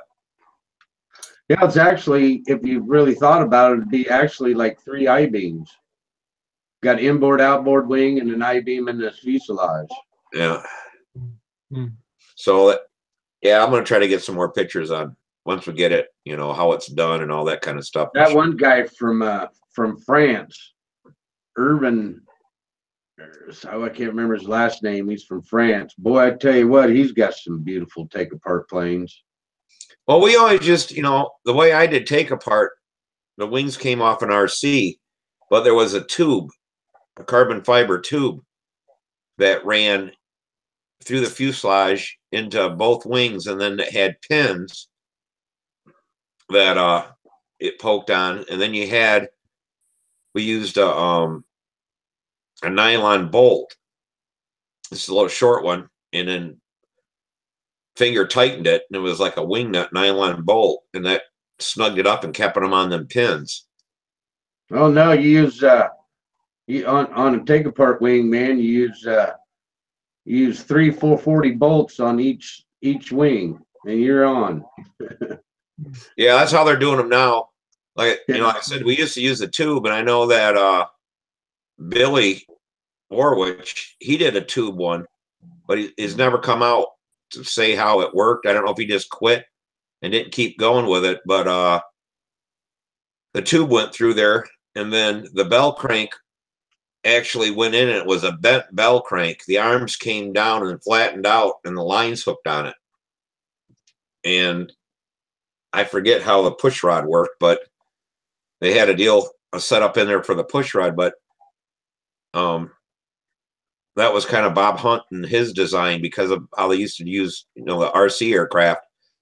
I mean, they fly them 2-meter airplanes with slide on with a carbon fiber tube in there, and they're tough enough for, you know, a 6-foot wingspan.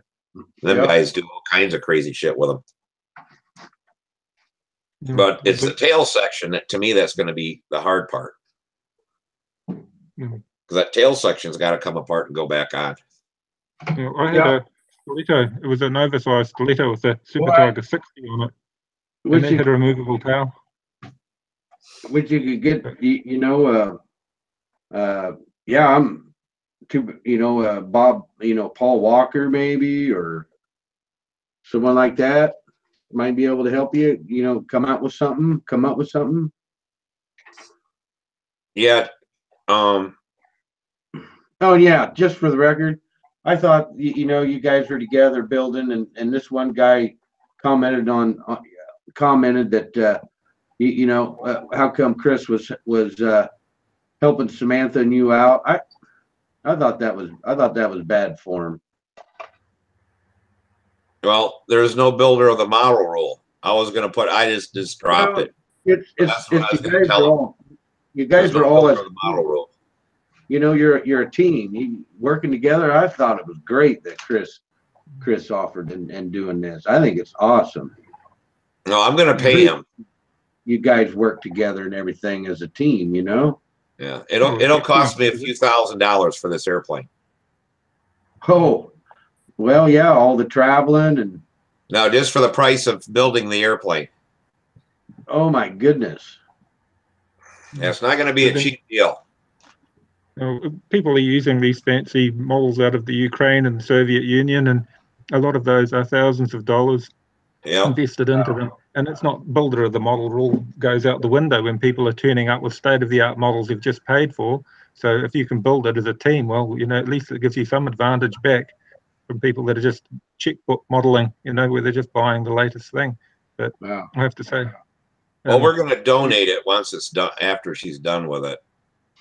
After the World Championship, we're going to donate it to Pampa for any other kid coming up to fly. Hey, that's neat. That's real neat. Whose idea was that? Mine.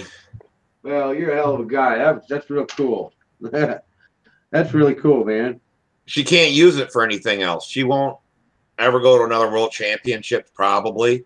And if she does, anything that would be built now will be so far out of date. it won't be any good. Yeah. You know, by that time they'll probably be nuclear powered gunships. Yeah. It all moves too quick, doesn't it? You know, so I figure get some use out of it, because that's the biggest thing for kids is a good airplane to fly. Yeah. You find out that like Derek and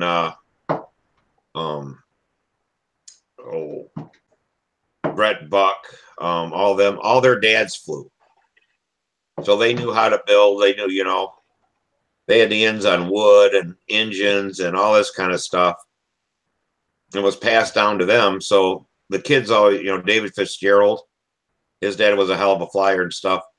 So, you know, it really helps out a lot. But a lot of it is in the airplane. It's really hard to believe how much is how the airplane's built, how straight, power to weight, all that kind of stuff. Yeah, no, I've been paying attention to the building, and especially reading all the replies on it. I'm learning a lot just off of that.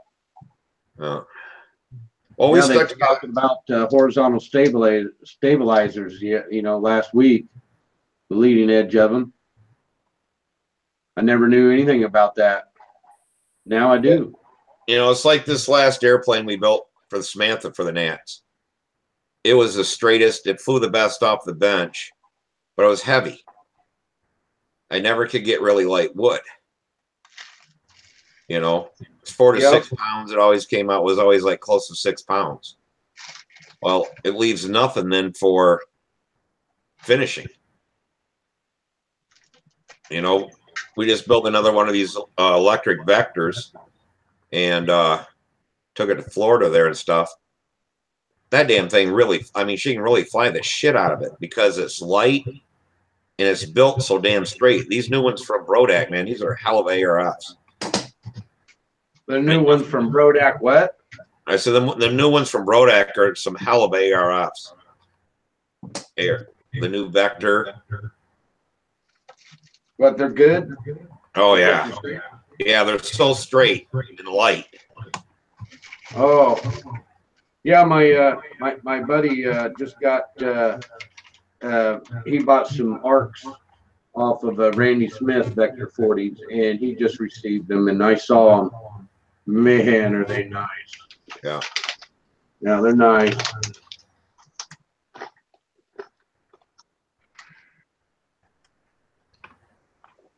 But yeah, so this, you know, you can't get that straight of an airplane, you know, without jig built and having all that. I guess once you get it the setup there and your bench and all that kind of stuff, and you know how to do it, like Sparky and stuff, then you can get them, you know, come out one right after another. But yep. I mean, I've been watching. I watch the fellows in Canada. You know, I follow them religiously, and I learn all the time off of them. And they all got the, you know, building your jigs on your table. That's the key, man. You know, they make these jigs and they use these jigs over and over and over. You know, and they're just great craftsmen. Yeah, I made up some. I got a board. It's kind of like drywall, but it's harder. And I got that on a table, and so I know it's good and flat. And I made up these like an L bracket out of aluminum, cut them and drilled holes. And I got my my 2 lines that cross for the wings and the fuselage. But I can set the plans on top of there or whatever, and line everything up, and then build the fuselage with them L brackets holding the sides. I know that I've seen other ones where they got like nuts on them and you can adjust them in and out and all that kind of stuff. But I just pin them down to the table and it works real nice. And then I got the line for the wing. So when the wing goes in, the brackets are already there, and then everything is pushed up to them L brackets. And so now I'm 100% square. And it's real easy then to measure 0 incidents and stuff. Get that part, glue it in, and you're done. And it makes it a lot nicer. I went and I bought a router bit for my router, and I bought what's called a key slot. a key slot cutter. Yep. And I used that, and man, that's great because now I made my 90-degree brackets like you did, but now I can take what I made the keyhole in, and that's permanent, but I can slide these in and out. Yeah. Using that keyhole slot, and man, that's really made a big difference. You know, slowly but surely, you know, I get the right materials to build a really good jig. The thing of it is, I'm still trying to find my plane, man. You know, that I want to produce maybe 4 or 5 of them. You know what I mean? Yeah. And just fly the crap out of it. But I think I've got me a wing now that I'm going to use all the time. Now I just need to get me a fuselage. Yeah, you can just make a box fuselage. It doesn't have to be anything special. No, you know, like my bucks for my turtle decks, you know, bottom and upper, you know, getting that made. That would be good. I need to get on that, but I haven't yet. Well, one thing is that you need to, I don't know if you got that video, ever seen the video of Bob Hunt, how he makes his turtle decks and stuff, that molding? Yep, I've got it. Yep. I even have one of the molds. That would be the way to do it. Yeah, it is. That's what I'm going to do when I get around to it. Man, this stuff is application 220 degrees Fahrenheit. Yep. Okay. I've never used this stuff. It's been a while. This is Ultra Coat. Yeah, I'll tell you what. Damn Hobby King covering. Best covering. Yeah. Well, I got this right here, a whole roll of this Ultra Coat from the swap meet last month. And I traded a guy for something that I had. What the hell did I trade him? Oh, I know what it was. I traded him some SIG coverall. Oh, all right. Yeah, Samantha's got a plane that Dick built her 4 years ago, and we still never have retightened the covering on it. You know, that Hobby King. Well, you put it on correctly then. If you put covering on too hot, it won't shrink again.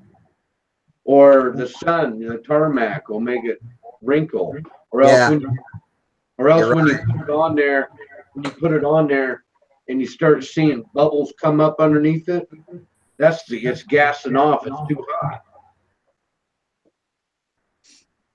Yeah, You got to be careful and not use all the shrink in your monocoat.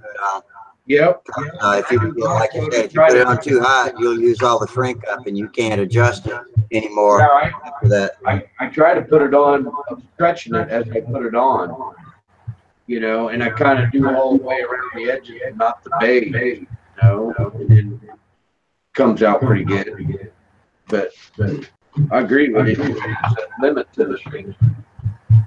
I've used most all of them. I found the best Monocoat and Hobby King. But I never had luck at all with Monocoat. Someone's echoing really bad. Yeah, we suddenly developed an echo. But Coverite, that one's pretty good. The old fabric Coverite, great. Yeah, the stuff I took my big coverall, hell, I had that be given to me. So I made that like I just wanted some black. I never did have any black. I got it now.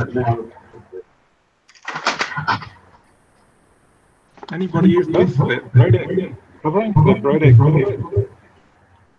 I had bad luck with that.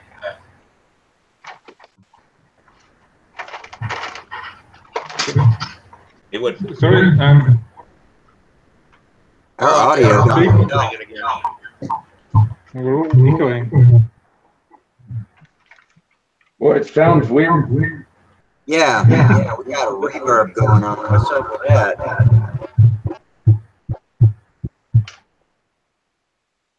I'm gonna hang on. I'm gonna kill my microphone and see if we can figure out what's up here. I think it might be me. Well, everybody's echo. Yeah, echoing? hang on. Let's see if I can figure out what's happening here. Testing 1, 2, 3. Testing. That's better. No, it's not. Let me mute my mic. Well, do we still have the echo? Yeah, there's still an echo there.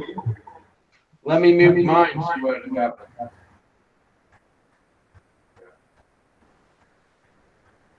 Testing 1, 2, 3. Yeah, it sounds good.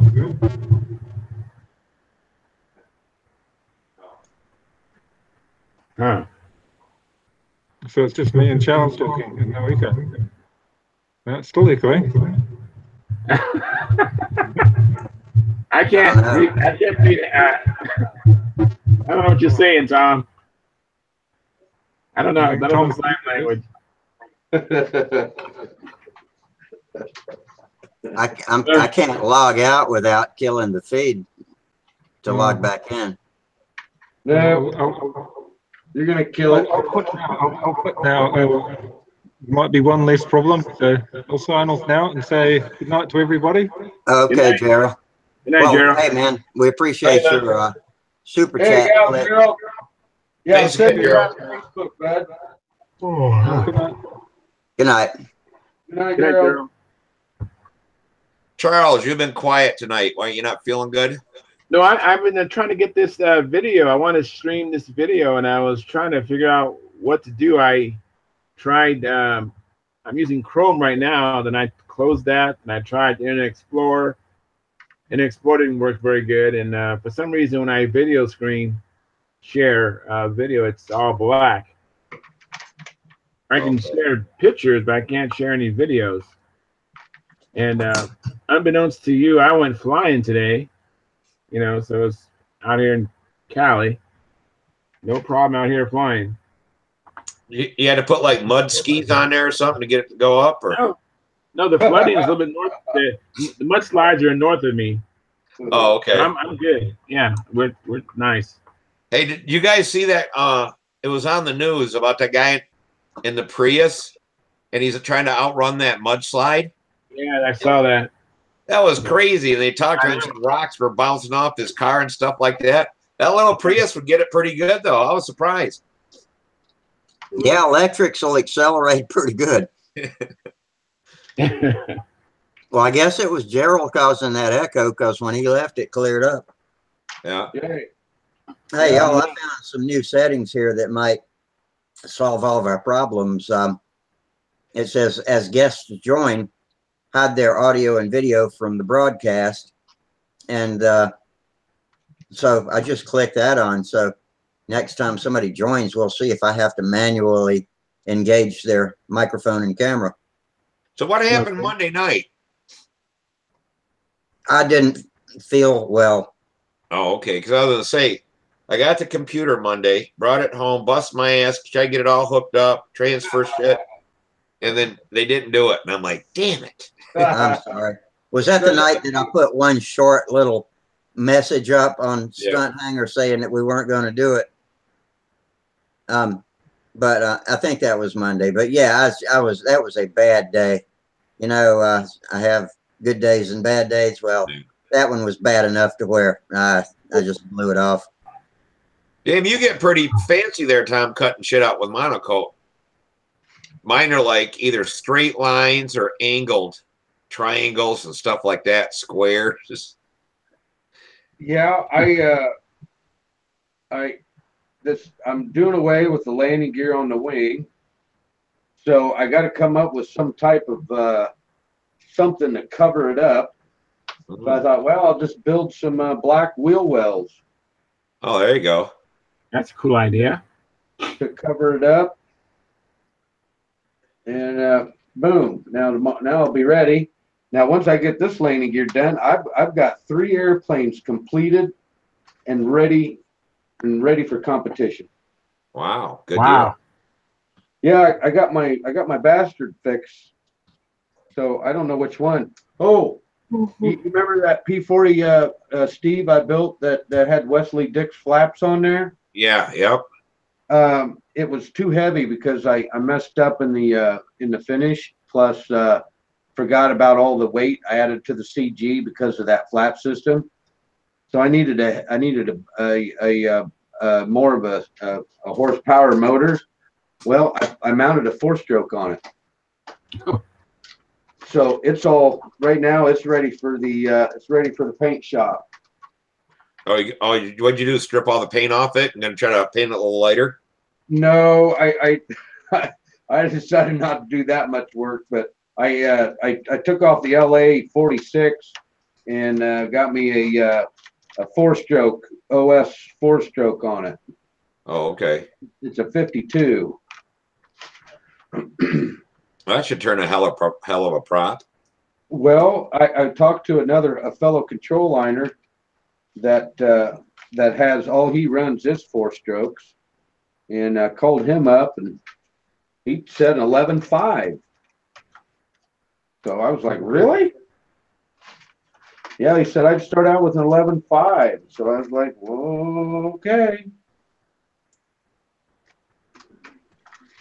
What were you running on the LA 46? A 11.5. Yeah, see, I don't understand that with different motors. I always figured the same propeller is going to give you the same amount of thrust if you turn it the same amount of RPMs. Yeah, like I said, I don't understand, but that's all he flies, and he's been doing it for decades, and he's a really good guy. I'm going to try it and see what happens. But I called him up to see if I needed, to do anything special to the motor, to make it a control line 4-stroke. And nope. He told me what I had to do, and I kind of figured that out on my own, which I already did. So it's all ready. What'd you do? Just set so you can set the carburetor and hold it at a certain RPM? Yeah, what I did was I fished around and went to some old carburetors I had, and there's a bolt, and on the end of the bolt is a shaft on the end of the bolt, and it goes down in this little groove. So that when the Venture, the throttle piston turns. Yeah. Well, I went and got a longer shaft bolt, so when you tighten it down, it seizes up that throttle. So it's in perfect condition. I mean, it's not going to move. It's rock solid. I got it Loctited already, so it's all ready to go. Oh, that's good. Yeah, and I ended up taking a total of 8 ounces off the plane by adding that heavier motor. Wow. I ended up taking, well, I'll show you what I took off of it. These other guys have already heard all this already. But there, I took off. That was the lead weight in it. Yeah, that in the tail? Yeah, so that was in the nose because it's tail heavy. Holy shit. So where's the other thing? Oh yeah, this too. I ended up buying this too. Now both these together right here. That's a hunk of metal there, boy. 11.4 ounces. You kill somebody with that, you threw it at them. Pound. But I started out with this one.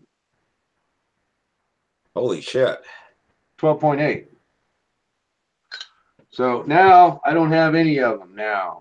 Well, I'll tell you one thing. If you can get them heavy hub or heavy spinners, whatever you want to call them, off the nose of that airplane, you'd be surprised just how much better that's going to turn. Yeah.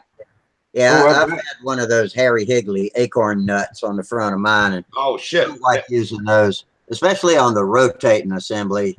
That's rough. That's tough on the engine. Yeah, it's tough on the engine, and it makes the damn things turn hard. Yeah. Oh, I bet. Yeah, you got to lug it out of turns with the heavy nose weight.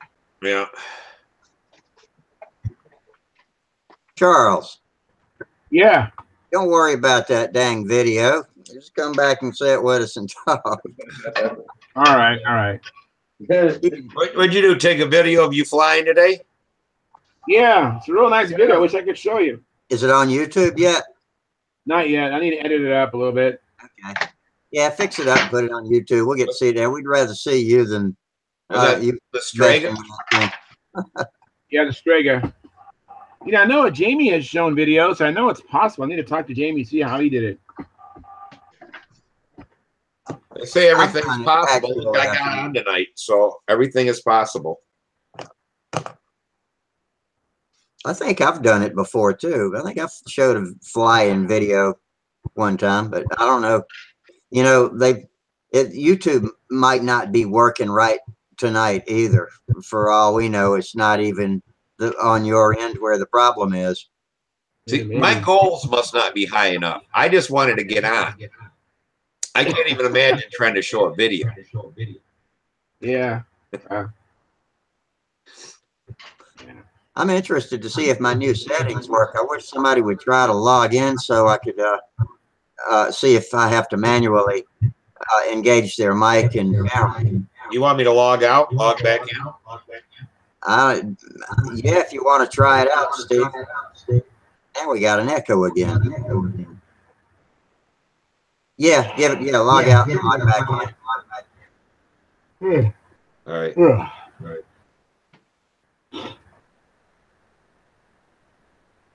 Okay. Ask guests to join. Hide their audio and video from my broadcast. Who in the hell is Bourbon? I don't know. That was funny. Gerald logged out. Yeah, look at that. Steve's muted and we can't see him. Okay. Cool. Okay, so now I'll show and broadcast. And I will unmute him. I'll try to unmute him. Let's see. Where's this microphone? There we go. I had to do it myself. You did? Yeah. Okay. Well, at least we had you blacked out. Oh, that's good. So those kids that come in, I have to turn their cameras on. Excellent. Cool. Very cool. Yeah. So maybe we permanently back here. That'll be great. Yeah, I don't know what you did too. Now that whoever's talking, their picture comes up. Like it used It's always done that. That's No. how it works. It did that all night. I had to choose. Oh, really? Yeah. Well, mine must, wherever that setting is, must be default on mine because it's always done that. Unless I'm, you know, now if you click on somebody in that row of faces at the bottom, they'll stay big. But as long as they don't have that white border around their picture, then whoever's talking gets big. Oh, okay. So Yeah, if you because click on there for a yourself- while it was just showing me, and I had to click on you guys to. Did you have a white border around where it says Steve? Or around your picture? Yeah, I'll click on it again, maybe. Yeah, if it's got a white border around it, then you're the big face Yeah. on your computer, not necessarily ours. Someone else talk here a minute now. Okay, I'm talking. And now when as a moderator, when I click on somebody's to make them big, the YouTube recording shows that until I down click it again. Oh, okay. And, but that's only for the moderators. And I'm talking. Do I need to keep talking now? Well, I just wondered if it's gonna, once I clicked on it, it doesn't seem like it's going back and forth anymore again. I don't know what. Oh well. Yeah. There's no telling what the hell's going on with this thing. You know, sometimes it's glitchy and sometimes it's not, but it seems to be working okay tonight. So yeah, I'll be thrilled if we can keep using this and these work as they seem to. Huh. I went through all those Mike and Ikes. I was trying to find some. Oh, here, I got some. There you go. Thank you, man. Get my hand out of here. Forcing my hand. I'm sorry, I missed it. Poured them all over my keyboard.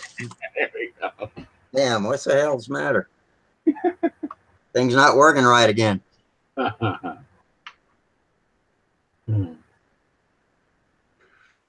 Oh, Tom's got his electrical cord out. I see he's cooking some Monaco. Yeah. Yeah. Making it pretty. Yeah, covering up a modification, a mod cover. So what are you going to put on fuse mounted landing gear now? Yeah, that ain't too bad, is it? Oh, it's good. Wow, that's pretty good. Just doing it freehand like that. Yeah, that kind of just got her. I like that. At first, when I seen it, I thought that was the cockpit, and I'm like, you put them on the wrong side of the wings. Which color is that? That blue that you use? Yeah, this right here, the air. Yeah, the air scoop. At first, when you turned it, I'm like, damn, he put them on the wrong side of the wing. Which color did you pick? Is that the blue or is that black? Man, I know the guy's a beginner, but that bitch is an idiot. You know what though? The last two damn airplanes. Well, no, not the last two, because it's the previous two off the one we're working on now. I put the damn weight box in the top of the wing twice. Wow. Son of a bitches. And I had to change it out after I'm like, damn, you stupid ass Steve. Why would you do it that way? Yeah. Hey, here's I don't know if you've seen this, Steve, yet or not, but there's my wing I got built for this year. Oh, very nice. Yeah, Yeah. I seen you building it on one of the other videos. You were working on it. It's actually a Hurricane, but this time, you know, it's got a couple updated changes on it, though. Thing of it is, I don't know if the wing turned out so good. I don't know if I want to put a profile on it. You know what I mean? The thing will come out so pretty, you're not even want to fly it. No, I don't know about that. That's the exciting part. You work Steve, so you know hard what on you it, could've man. done? I got You know to what fly you it, could've done man. with your weight I gotta box? fly. Never mind. Steve, you know what you could have done with your top side weight box? You should What's have that? put rivets all around it and made it look like a door for something, you know. And Oh, I got that idea from Tom. Yeah, that was the hanger rash deal where I put my airbrush through the bay of the wing on the underside. I was like, man, I just got done putting the first coat of paint on it. I was like, wow, I put a hole in the cover right already. Good job. It wouldn't be a rusty plane if I didn't drop a screwdriver through the wing or something like, or an X-Acto knife or something like that. Oh, I've done that too. Pick up a screwdriver and I go to reposition it in my hand and it just falls out and goes bing. Yeah, Oh, and there's not a single plane I have built that doesn't have blood in it somewhere. Wow. Yep. It's my DNA. On my this DNA vector that we identification. took to Florida, I was cutting off the extra on the axles for the wheels. So they didn't poke way out past. Yeah. And I'm across the room from the airplane, and I'm cutting it off, and it goes zing, and I see it fly, and I watch it fly. Went across the room, nicked off the covering of that new airplane, burn a hole in it. And I was like, I know it's hot. Oh, man.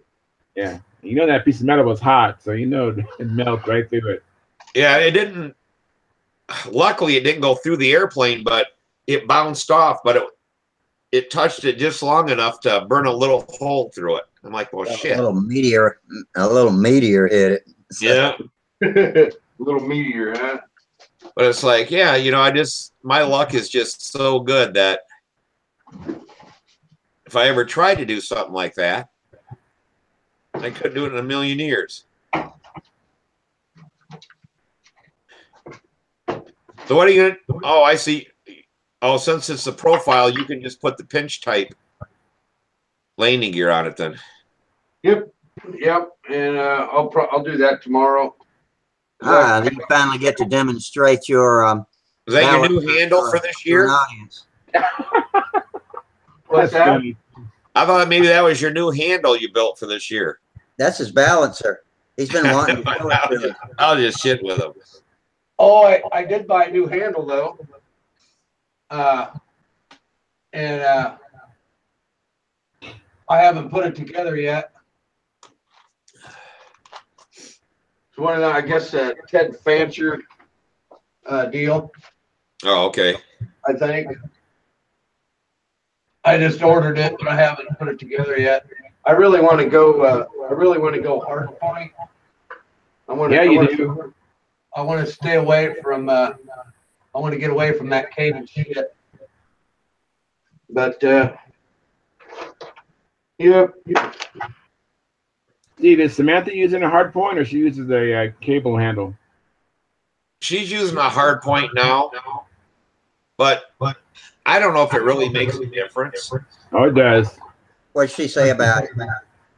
She doesn't really seem to notice it either, because I've always said, if you can stretch that damn cable on that handle, you're stretching the shit out of a line that's like a tenth of the size. No, you're, it's not so much the cable, it's the length of cable. You know, most cable handles have an extension of about 4 or 5 inches out. So when you do that, it's just springy, where a hard point, the wire is right there. There's no delay. So it's not so much that the cable is stretchy, it's just that leg is really long. Yeah, but it's still pivoting at the same point. Yeah, I'm telling you, it's totally different. It's not really. There is a delay. I have a cable handle on my I have one plane I fly with a cable handle. It's not one of my most desirable planes, but it's just a kick around plane, and I can tell the difference. I mean, when I go back to my hard point, my other plane is just more instantaneous. There's a slight delay. Yeah, it is. I agree with you, because I always was flying with a cable, and then when I flew with my first hard point, I'm like, oh my god, I gotta have one now. Yeah, you end up bringing your line spacing in a little bit, just so that your plane's not jumping around so much, because it's that much more sensitive that you got to bring in your line spacing. I'm being negligent to our YouTube watchers. Bob Bishop's been commenting, and I keep missing that he's posting.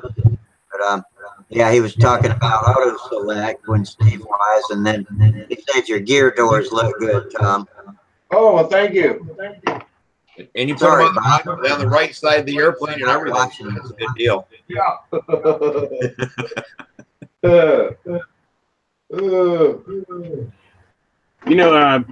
Even better than the hard point, not better, but even to add to it, if you go to solid lines, then you even becomes more responsive.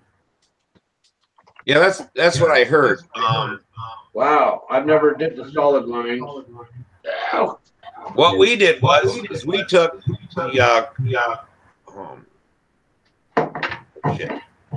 the fishing line stuff.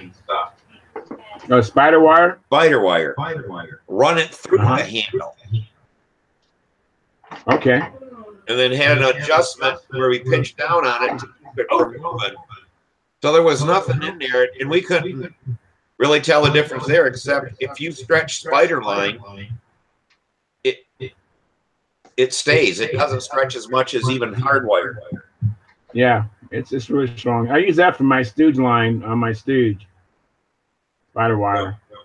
Matter of fact, I have the spider wire I have now is green, which does not really help me much on grass. Yeah, mine's green. So I have the yellow on order from China, and I'm looking forward to that, because I hate when I step on the spider wire or trip on it. It's like I don't see it. Yeah. I found that orange stands out best in the field. Like when I draw a circle with marker paint, I can't find the yellow from a distance, but I can find the orange as soon as I look out across the field. Okay. I don't know if they make spider wire though. I don't know if they do either. I ordered yellow, but I wonder if they're going to make it so you can use spider wire and stunt. I don't know. Well, it's got to be Spectral brand.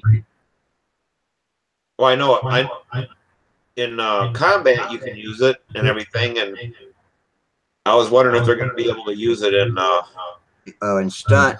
Yeah. I think the contest director can approve it, but I think it has to be Spectral brand. I don't think it can be Spiderwire brand. Okay. I wouldn't mind if we could use colored wires, because when I'm flying at the park, if my lines would show up, it might be more of a safety thing, you know? Yeah. It'd be nice if people could see our lines. That way they know that, hey, that's I shouldn't walk out in the center of that circle. But when you're flying, anyway. Yeah, I know, but it might slow them down if they see my lines. You gotta tie a big dog out there in the center of the circle. That's what looks real mean, and they won't walk across it. Yeah. Got it. Echo back now. Yeah, it is. I'll double check my YouTube. Man, I got that tab minimized. But yeah, we found that I'm scared. no matter what, when you fly, someone just has to walk across that field. Yeah.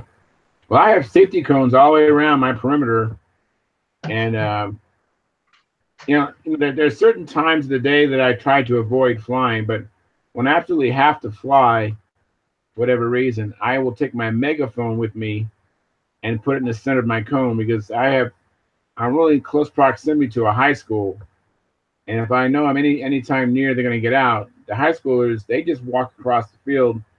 They do that when I'm not there. So when I'm there, they're just on automatic pilot, And so with the megaphone, I'll shout out to them, please, walk around the pylon cones, or safety cones. And sometimes it'll help. But some of these kids have on their earphones listening to their music. They're oblivious. All I want, and they don't hear me, Yeah, I'm glad you do that, Charles. Yeah. That's really a good thing to be careful, because I'm the same way. I fly out of school and it scares me to death. Yeah, so I typically fly when they are already in class and I'm done before they even get out of school. So I usually don't have any issues, but there are some times when I'm really hard pressed and I really want to fly because whatever the reason could be. But in those cases, I try to get someone else to join me to run interference, Yeah. Yep. Well, when we're in Florida there, we're flying at a track, and we're flying in the grass in the middle of the track. Right. Now, and I'll be damned, every time we go out there and fly, I know people want to see what we're doing. They walk through that field. I'm like, hey, we got lines out here and stuff like this. One guy brings a dog. His dog gets in the lines, and I told him, I said, if that dog gets in them lines and it yanks and it runs, I said, it'll cut him to the bone. I had to keep telling him, like, hey, can you keep your dog? I just had to get mad. But can you keep your dog out of there? Yeah. These lines cost me $20. If he wrecks them, I'm out $20. Right. Yeah. I know sometimes you got to yell at people. I mean, I'm pretty nice to everybody, especially the smart people, but sometimes when you talk to somebody who's just not getting it, I just can't be nice. You got to just kind of have an attitude, and then they respond. And those are just dumbasses when you got to yell at somebody. I'd rather just talk to them like an intelligent person, and they could reason and understand what I'm saying. But sometimes you got to just get a little indignant, Yeah. What are you're trying to balance it without the landing gear on it, Tom? Yeah, I'm going to see where I was at without that, and then I've got a pair of wires over here that I'm going to use and just set it on there and see what I got. See where I'm at. So now, how do you see how far how do you measure where your CG's at? I'll show you here as soon as I get it set up. Now I need to find my set of plans that shows me how far the center of gravity is from the leading edge. So you got a plumb bob you hook on that? Yep. Oh, okay. Hey, Tom, the last plane you had, it was 2.5 inches. Yeah, that was on that plane. But you got to go to your plans or else you can do the mathematical way to figure out where your CG is if you like scratch build and make a plane up in your head, you know. Right. But other than that, you just go off of the plans of how far that is. Now I got to find out what I did with the plans. So the other one you did was the that wasn't the Hurricane? No, that was the P40. Okay. You know, the one with the bi-directional flaps. That's right. Yeah, that was beautiful. And that's right. It was all green. Didn't have the white wing panel. That's right. Yeah. See, I was paying attention. That's why I show you. I was really paying attention. Even if my eyes were closed, I was paying attention. Tell the same thing to your wife. Even when my eyes were closed, I was paying attention, honey. Yeah, I'm listening to you. Exactly. I heard every word you said. Oh, man. Just listening out of the corner of your ear. Yes. What really gets people is that I always wear these things that go around my neck, Bluetooth headphone things. Uh-huh. Well, they'll let us wear them now for earplugs. So if I got my earplugs in and work calls me or whatever, I can't hear. I'll miss my phone ringing or whatever. So since I can use them as earplugs, I can put them in. My phone rings, I can answer them by pushing a button on my neck and all that kind of stuff, which is kind of like nice today when it was so cold. I had my phone zipped up in the pocket of my jacket, but I'll be talking on them things, and people are looking. They think that I'm losing my mind. Yeah, I know. When I first started using them, and I remember talking in the aisle in grocery stores, and people are going, "What'd you say?" And I'm like, "I'm talking to somebody else." Yeah. But man, I can't find the plans. Can you believe that? Son, bitch. I bet you put them right where you wouldn't forget where they're at, Tom. Yeah, in the safest place possible. That's exactly where they're at. I'm going to put them here because I'm going to be needing them. So I'll put them up. I tell Samantha all the time I'm going to beat her butt for hiding parts of airplanes on me. I just had it and I can't find it. Well, you know what happens is I'm in my garage and I'm working on something, and my wife calls me through the intercom saying I got to get in, for whatever reason. I set something down to get out of the garage to go see what she wants, come back in the garage, and I spend 30 minutes trying to find whatever the item was. I don't know where I put it, I don't know if my mind's going or not, but the other day I was sanding and I had my sanding block there. And usually when I set it down, I'll turn it in this yellow sandpaper and I'll see it. But I set it down, sandpaper down, so it's just that little silver bar. Right. You think I could find that thing? I'm looking and I can't find it. My mind must have been looking for yellow because I overlooked it. Oh, yes. 5 times. And then all of a sudden it's like, oh, there it is. And I pick it up and I'm like, oh my God, something's really going bad with my mind. Most people out of habit, they'll say, "Oh, I can't find it," and I try to never say I can't find it. I'll say I haven't found it yet, but I don't say I can't find it because your brain does not know the difference between a truth and a lie. If you tell yourself you can't find it, you can be looking right at it, but your brain's going to make sure you can't find it because you said you can't find it. I'll be sitting on my bar stool in front of the table and put a knife or something down and go to pick it up again, and it's gone. I mean, gone. Yeah. Same thing Steve was talking about. I know that song too, man. Oh boy. Sometimes this son of a bitch is. Yeah, I found propellers and stuff. I was cleaning my garage out. And I looked for these propellers, and I'm like, God, I must have gave them to somebody or something, Right. So I'm cleaning out my garage, and there's all these propellers, and I'm like, now I remember where I put these so I wouldn't forget. Yeah, exactly. I had a pack of fiberglass, 3/4 ounce fiberglass, and I was using it in the house about Christmas time last year, and it disappeared. I couldn't find it anywhere, and I thought maybe I had thrown it in a big container we've got full of Christmas tissue and all that stuff. And I thought, oh man, I'll never find it in there. I said it'll probably be next Christmas when we're wrapping presents, and it was about July or August, and I was beating around in the shop, and finally walked over to my bulletin board to look for something on it, and I had pinned it to my bulletin board. I don't know when or why or how, but I thought that was a great place to put it. And yeah, I hear you, man. I hear you on that. I feel you on that. Months and months. I thought I was going to have to buy a new pack of fiberglass. That stuff's not easy to find either. I had Wayne pick it up for me at Brodak when he went up there, and that June before that. You know, if I'm looking for something and if I can't find it, if the hobby store is open, I just go buy another one. Just go get it, yeah. You know, that really pisses me off because before we went to Florida, I needed to hinge that damn Vector because I didn't want the hinges that came with it. Right. So I knew that. So I bought a big ass thing of hinges, I don't know, for like $7 or whatever they were. So I get them, said, okay, I got the hinges.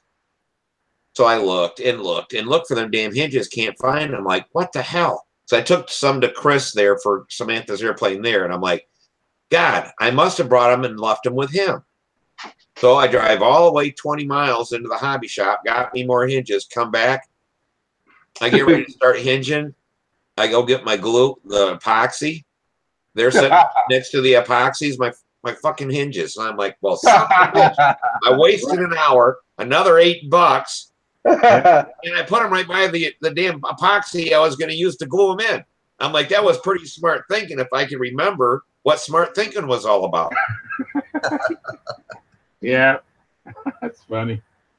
So now I know I have another pack of them, but I won't be able to find them when I need them again. Yeah. Hey, Tom, I got your video highlighted to record, and been watching you balance your plane. So yeah, I got it set up now. I'm done. That's what I call I call it the FF phase, which is the fiddle frick phase. All right, that'll work. But it's all set up now. all right. So, I don't know if you've seen this, Steve. Any of this work before or not? But if you want to do a mod on a plane, or you just built a plane and you don't know exactly where your center of gravity is, and you want to get it close, and you got both hands free, and after it settles down, but yeah, still swinging now. yep, settle down. But if you look at that about 2.5, now look how it gyrates. See, it's going with the rotation of the Earth, which is counterclockwise, like when you flush a tool. Yeah. Yeah. And then on the back here, it's. Oh, I see. That's confirming that your incidence That's confirming that I'm level because your wing and your horizontal stabilizers at 0 degree, which is level. So that determines where your plumb bob is. Okay, now what we're going to do is here's the landing gear that I'm going to use. Now we're going to set this on the nose of the plane. Well, probably about half distance right there in this area. Now look what it did to the. Oop, let me see this here. Let me get my camera right. Yep. See what it did to the. It's off a little bit. Yeah.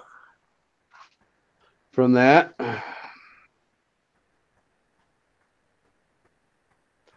Heck, that's actually pretty good. Actually, right there. I don't think I'll have to do anything. Yeah. Yeah, it's a really neat system. I like that system. Yeah, sometimes on some planes, it takes a little bit of finesse to kind of set it up, I mean, it's not, but once you get it set up, it's just like that P40 that I did and put a new motor on it. I moved the motor out 3/4 of an inch out further, and whatever weight your clamp is, you put on the same counterweight on the back, and you can move your stuff in and out on your moment and actually see this stuff work. See where it's doing, where it's putting you at. Yeah. Yeah, I got this plastic thing with rods, and I know it. Like ball bearing things, and yep. You bring the wing up in there, and it measures it or whatever. I use my 2 fingers a lot. The Great Plains, Steve? Yeah, Great Plains. I got one from them. I got one from SIG, but I find out I just use my fingers. I usually just measure back, put a couple marks on it, stick my 2 fingers underneath each mark. That okay? If it falls down to the nose, it needs tail weight. If it goes back, and it's like we'll get it close. That's about how I do it. And then I'll ask Samantha, you want it to turn faster or slower, or add a little tail weight or a little nose weight. The best final check for me is to fly level and see what the plane does when the engine shuts off. Does it want to climb, or does it want to dive, or is it steady in flight when it's just? That's what I kind of do with tip weight too. When the engine quits, if it drops that outside wing down, as a plane slows, you can kind of tell with that if you got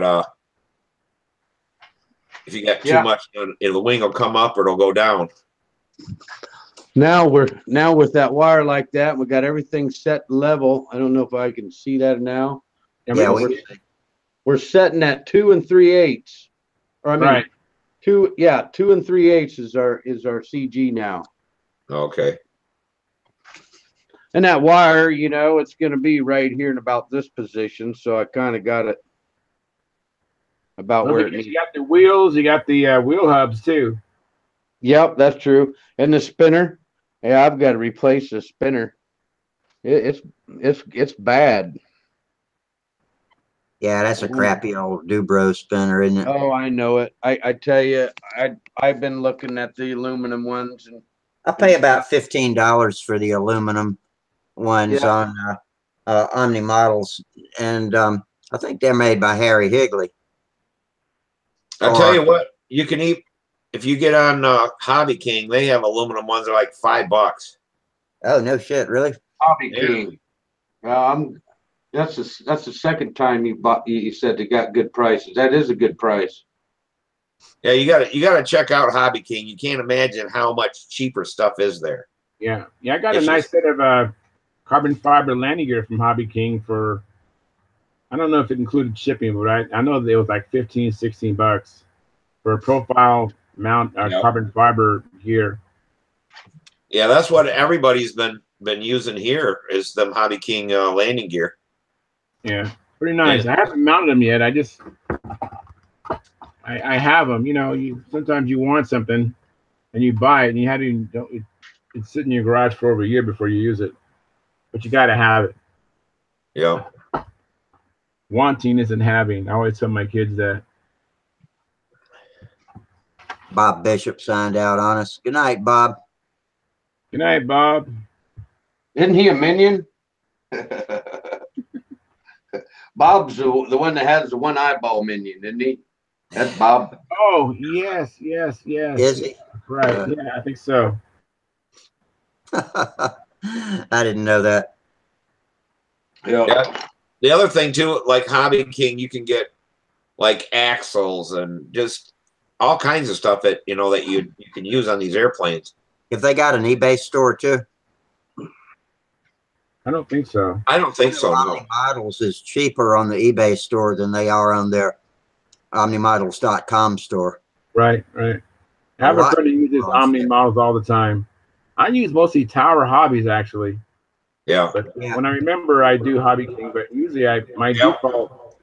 If you're going to use Tower Hobbies, you got to use it within the next couple of weeks, or it's all done. Are Really? they gone? They filed bankruptcy. Ah, Once- shit. What? Who did? On their eBay store, most everything's $1.99 Hobby shipping, Co. but on their .com store, it's more than that.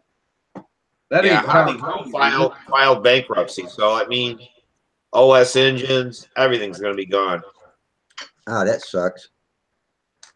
They're trying to sell it, but they said they're worth between like $2.5 and $5 million assets, and they owe somewhere between $50 and $100 million. How in the hell did they get that far gone?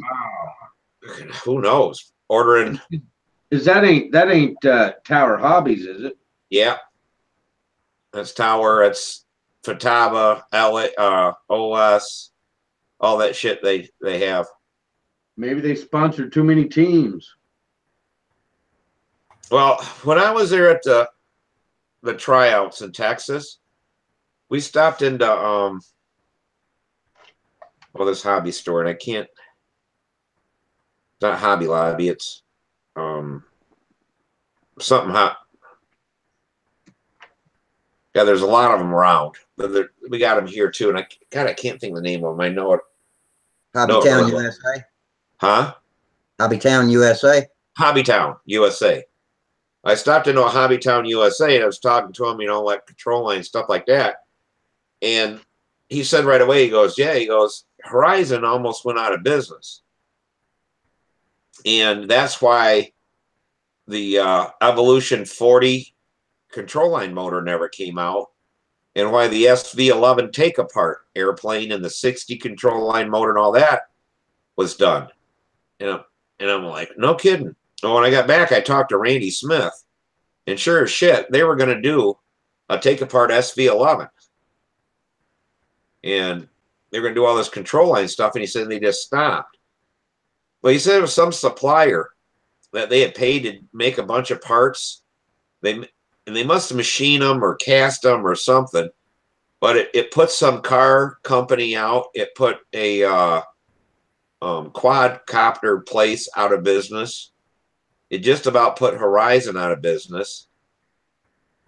And I guess Horizon went big into these racing copters, and they couldn't get parts and whatever. And then the price of them really came down, and they were selling them for less money than it cost them to make them. But that supplier then went out of business, and then they had to scramble to get parts to finish up kits and, I don't know, probably motors, if they were making castings and stuff for. But they said that's why Thunder Tiger went out, was because of this one supplier. And he made a comment. He said, I can't believe that it didn't hurt Tower. Well, in that thing I read about Tower, they were saying something about suppliers causing problems. Wow. That's too bad. So with them gone, that's only going to leave Horizon. Yeah, man. When I ordered from Tower Hobbies, where I live, I order during the day before 1 p.m. I'll have it tomorrow at 10 a.m. Wow. But if it's after 1 p.m., I don't get it until 2 days. Yeah. But yeah, it's close to me. Champagne's not too far away from me. But, I don't know. Yeah, it's like 3.5 hour ride. It's really going to hurt a lot of these companies, because you figure you got Fataba radios, you got High Tech, you got Graupner and all them, and it's like, where are they gonna, that only leaves Horizon as JR. They'd have to take on other radios, or where these places are going to sell their stuff out of. So I can see a lot of things being hurt. It's like Charles lost his video. No, I just give my kids hug and kiss goodnight. Oh, okay. Yeah, we're going to all say goodnight pretty soon here. I was planning on shutting off at 12, but we had a good discussion going, and so I just kept on rolling. Glad Tom finally got to show everybody his balancing rig. Now this will be on the reruns, and we're back to normal. I think with the intruders, I think we got it under control now with those settings. So, Well, if anyone wants to information about the Vanessa machine, I do have a full fledged article on it. yeah, is that the same PDF that you sent me? Yeah, Yeah, it's fairly long, isn't it? We're starting to get. Can you guys see that? Yeah, I see that, Steve. We're starting to put up Samantha's plaques and trophies. Very nice. Cool. So Pan it to the left. Oh, look, nice. Hang on, let me lock in No, on the other way. Oh, okay. I couldn't see. I just wanted to see how many there was. Yeah. well, 4, 6, 8, 10, That's- 12, 13, or 14. and that's not even. That's about a quarter of them. I told her, I said, we had to build a whole damn another room to hang all of your damn. Wow. Well, that's pretty impressive. I got 5. Are those in chronological order? No, them are 2014 and 15 there. And then I forget where it'll be in front. She's going to put the other one. So they'll start at 2011 and go up from there. But she's kind of put them in size, the different sizes of them or whatever. Right. That's very nice. But yeah, this is. That's a quarter of them. Boy, she has a lot of trophies. But I can't believe how much the little hangers cost. I got a ton of money. And them things that stick on the wall. I bought a bunch of them and they didn't work. So then I went and bought a bunch more. What's wrong with nails? I got nails in mine. What's wrong with nails, Steve? Yeah, I'm going to sell this house. I'm going to patch all the nail holes. Yeah, let's get some nails. Yeah, well, all you do, it's real easy with the nail holes. You just go in the bathroom, grab the toothpaste, and just boop, boop, boop. Done. If you've got it. Toothpaste is great. You know, the white toothpaste is great for filling nail holes. Yeah, so is balsa right.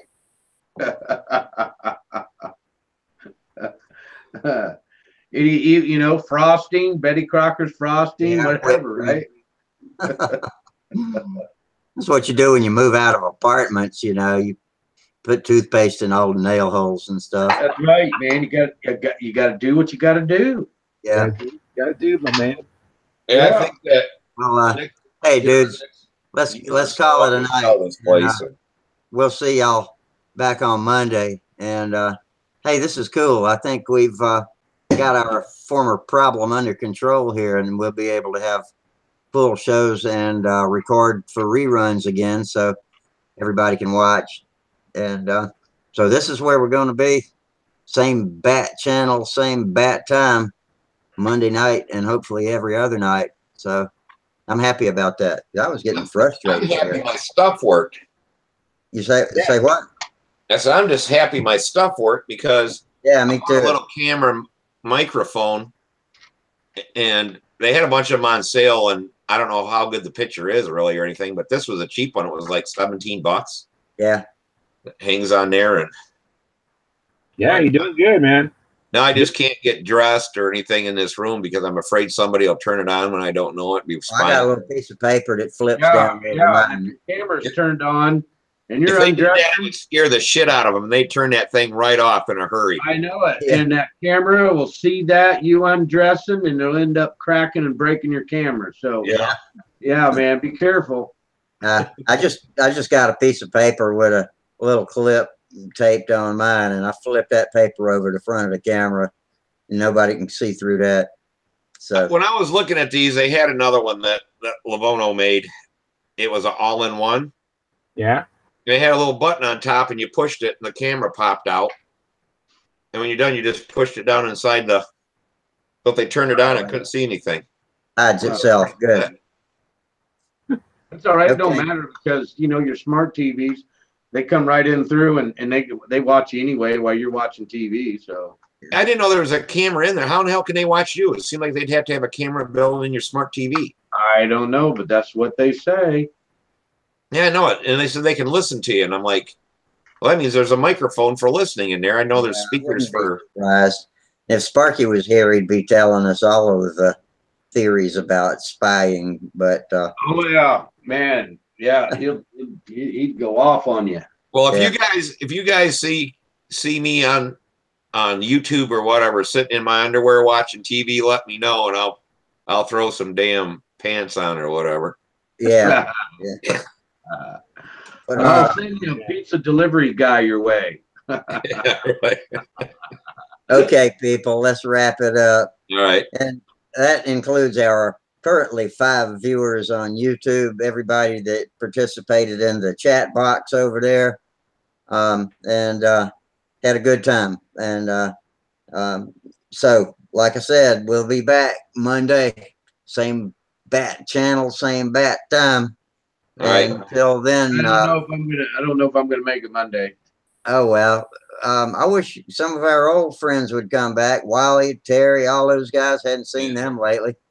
So Yeah, I like We'll hang out. They might come back. Yeah. yeah. I think we've lost some viewers because we kind of fell on our face for the past month or two. But Yeah, we'll get them back. yeah, okay, man. Yeah, I enjoyed All it. right, you guys have a good weekend. Yeah, All you right. too. Take care.